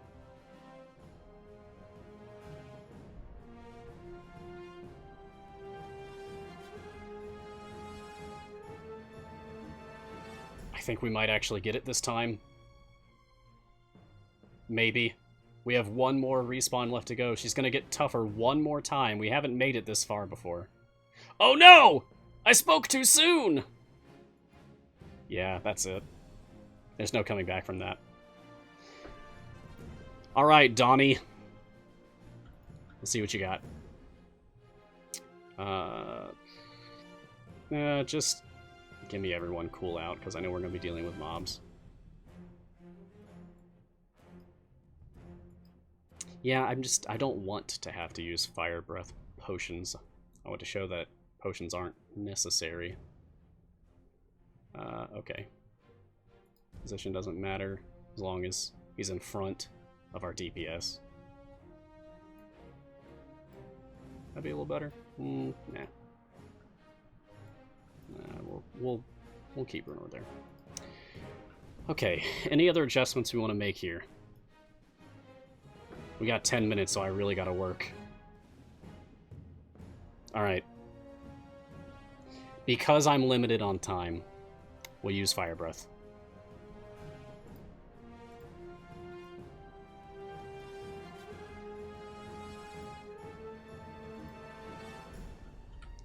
Alright, let's see how it goes. Good luck, team.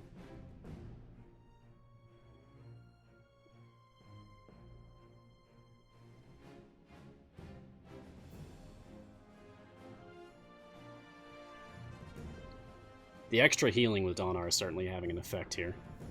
That's good to see.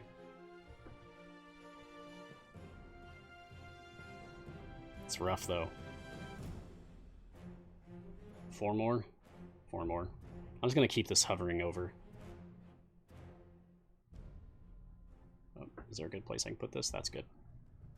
3 more. Will this auto-update while I have it over? Yes, 2. Okay, good.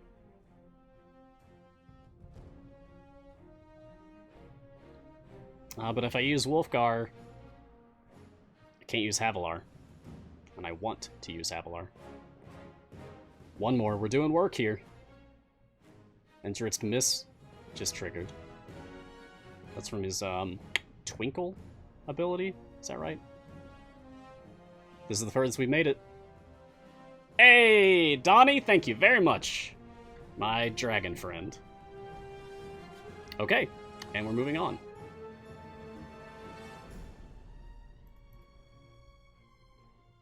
We need to go a little faster, though.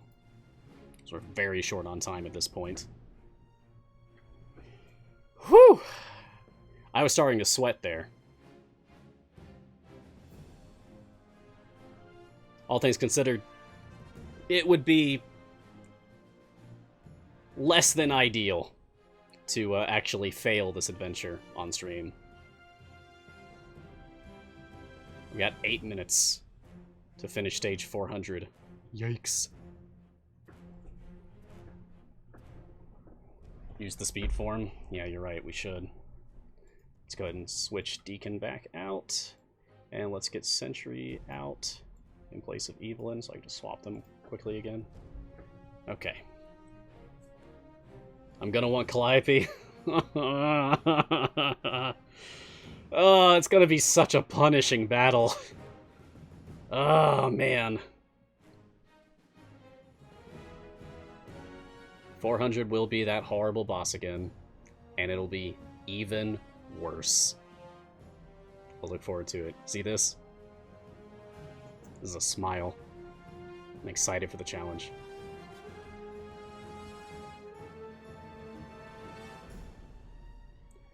Horrible boss in the sense of extremely well-designed boss that I enjoy fighting in this variant. Then yes, it is that same horrible boss.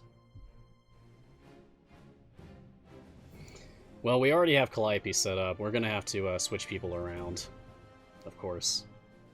Seeing you chuckling evilly in the background. Good. You should be proud of yourselves. You said you would raise the bar in difficulty for our next Evergreen unlock, and you certainly did. Still possible. I think in terms of relative difficulty, for like how difficult Azaka was to unlock day 1, it's not that same level. But it is overall more difficult in terms of, well, you do have to go further, you have to deal more damage, the fight itself is more challenging. But I remember it took me 3 months to unlock Azaka after her release. And here, I feel like I could have unlocked Dragonbait day 1, but I've been holding off explicitly so that I could do it on stream.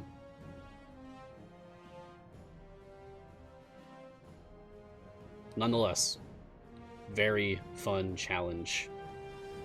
Thank you for your hard work. I feel like we're going to have to do this right on the first try in order to do this before I have to go.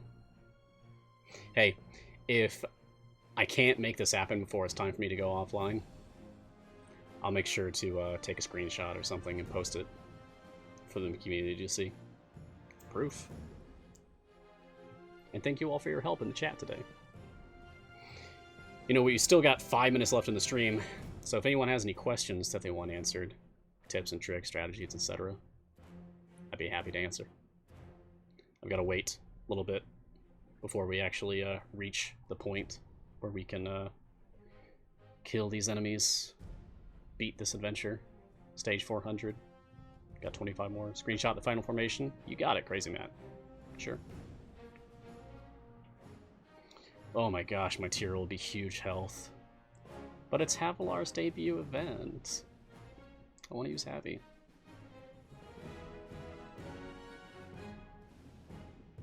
Okay, I feel like we need more damage output at this point to keep our fire breath up. So instead of Sentry, I'm going to put Evelyn back out.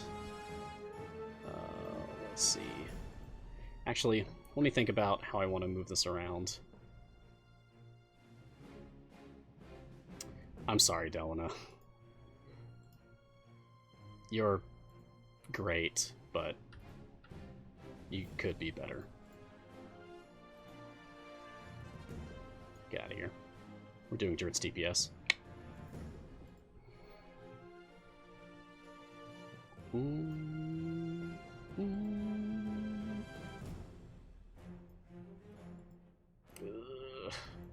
See, I want Calliope to be shielding everyone constantly. So I'll have... I mean, Drizzt isn't going to get the buff from Calliope here. He wants to be in the column in front. And yet, I want him to be behind Havilar and Evelyn.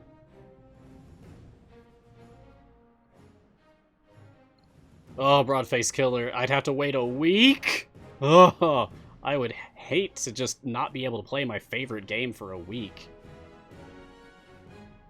That'd be awful.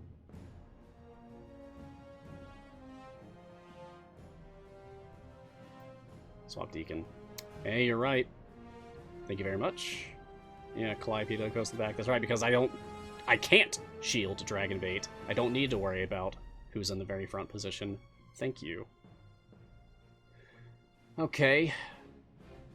And we'll keep Deacon out for now up until we get to the front.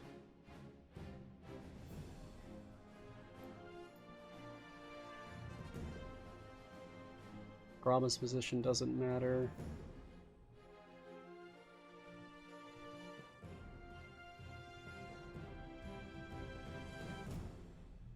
You don't mind if I run a bit long? Thank you. I really appreciate the heads up, Sandy. Appreciate that. We're almost there. Thankfully, it shouldn't be too much overtime.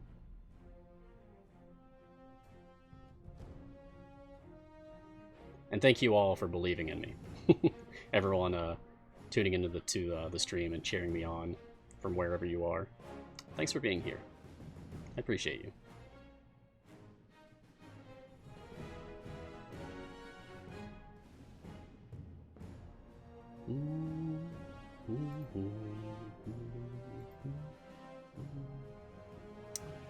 Okay. I do want to keep Drizzt for the Miss Mechanic and just keep him as our DPS. And he is our DPS right now, right? Yes, definitely. Good. Donar's in a good position. Evelyn's in a good position. Havilar's fine. I'm going to have to stop on the next stage just so I can go over my formation one more time. Swap Deacon around for someone. Who do I want instead of Deacon?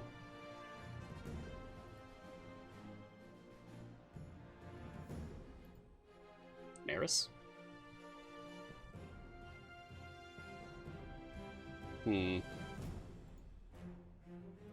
Cthulhu? I can do Cthulhu and put him on efficient bookkeeping, swap him with Gromma. Now he's targeting Drizzt. Alright. Let's try this.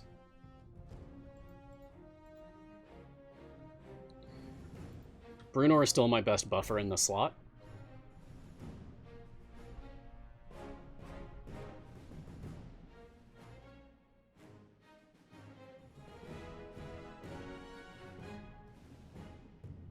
And I'll keep this hovered over here so we can see how far we're going. I love that this tooltip pop up for Soriel's Resolve isn't actually blocking our view of the boss fight itself. Little things like that, I think, should be appreciated.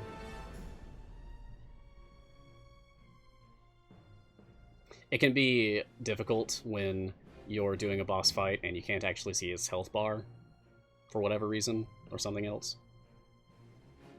Like Baba Lasaga's hut just kind of needs to be shoved up a little bit. Or was it? I remember commenting that it needs to be moved up. It's one of the boss fights in the Barovia segment of A Grand Tour of the Sword Coast.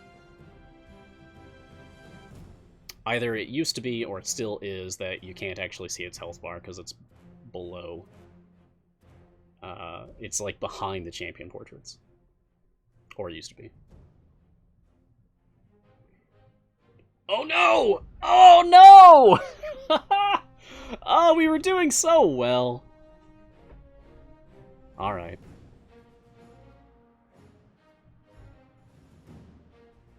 Grama's last stand. Okay. That didn't work out so great.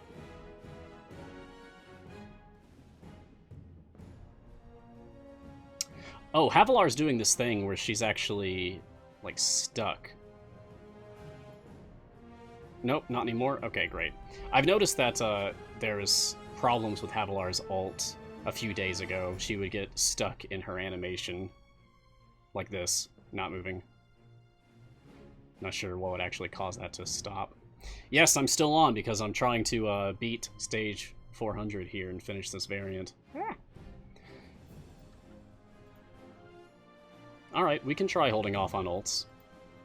You know, the excitement of all this reminds me of when we did the Gearless Azaka run on my final Mars on Monday stream last year. It was really exciting.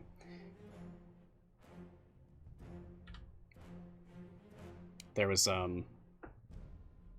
this moment where... Oh, she needs some imps out. There we go.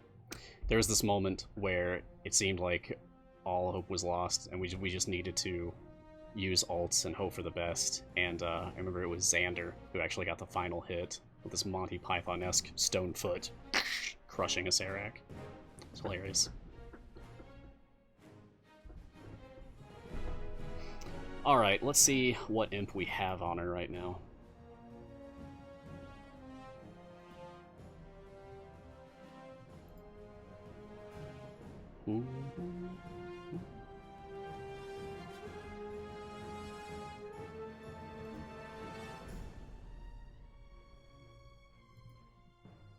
That's better.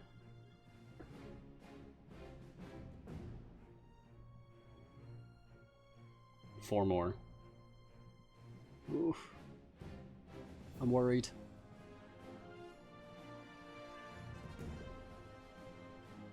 Okay, we've got all of our ults up now. I'm ready to just spam ults. How many left? 2? Can we get her down to 1 before I press all the buttons?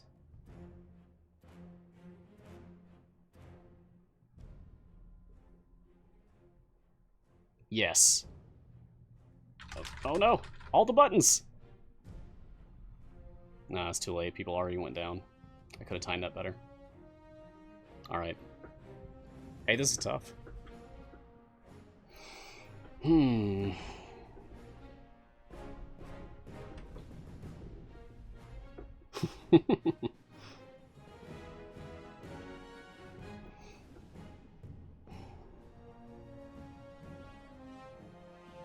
And Sorsold, I'm trying to not use Kroll. Kroll's kind of like a crutch for getting through this, in my opinion. Kroll's too strong.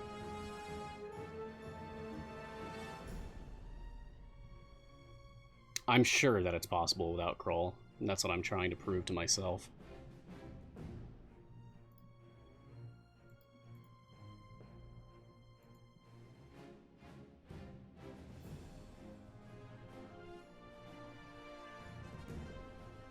Alright. Alright, for the sake of the stream, I'll put some other potions on. Let's just do this and this. No, I don't want to open a time gate. Okay. Let's try again. 8 respawns.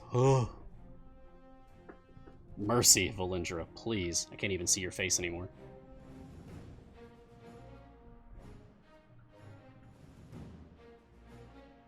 Alright. Are you sure you don't want to open a time gate? I mean, I kind of do, if I'm being honest. Keeping track of my event chest pity timers, I have like 4 different champions that I'm guaranteed to get an epic on their next gold chest, so I know I could make some significant progress on a couple champions that I care about if I open a time gate right now.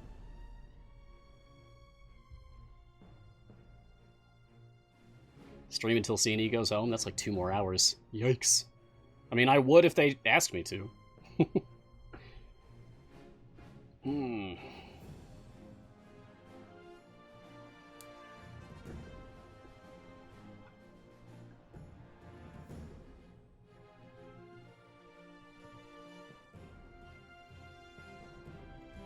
Come on. Maybe when she gets down to 2? Okay, I'm doing it now before people die.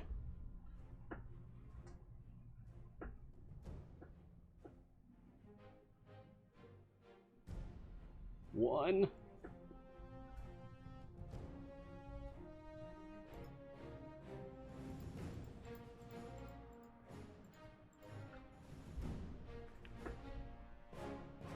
Zero. Oh no! Oh no! Calliope went down, and then that was the ball game. Oh gosh. All right. I don't like this holding off on using ultimates.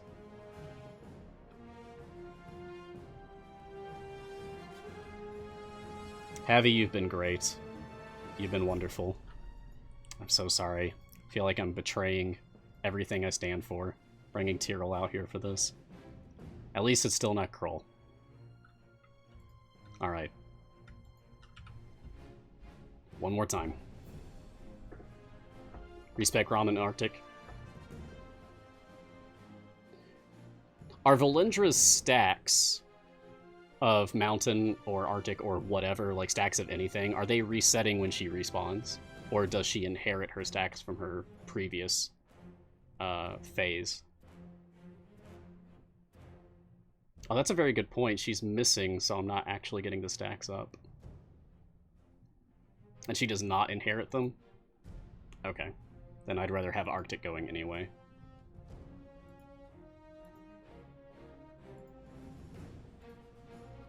If I'm being honest, I typically pick Arctic like 90% of the time. So I'm not usually using Gromma in a tank position or anywhere which normally gets hit.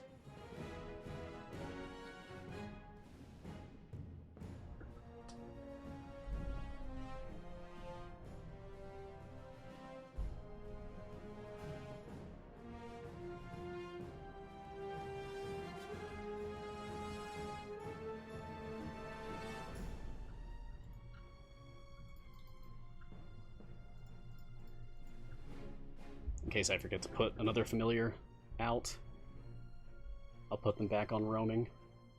You get to see more of our little friends that way anyway. Oh, this is it! Can we finally do this, please? I know we have the health now. My Tyrell is beastly. Please. Please.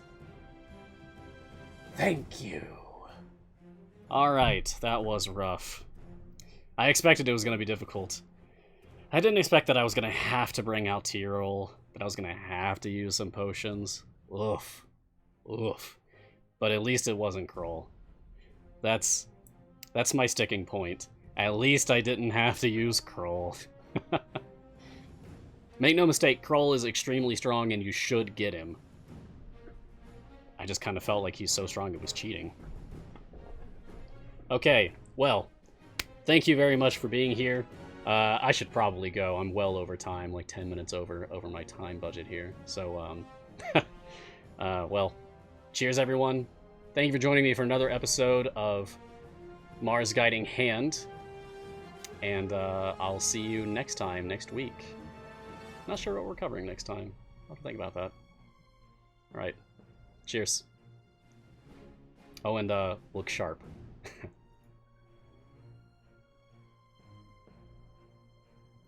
Bum, bum, bum, bum. Oh yeah, go check out D&D Beyond's Beyond Heroes. It's a good show. See you guys.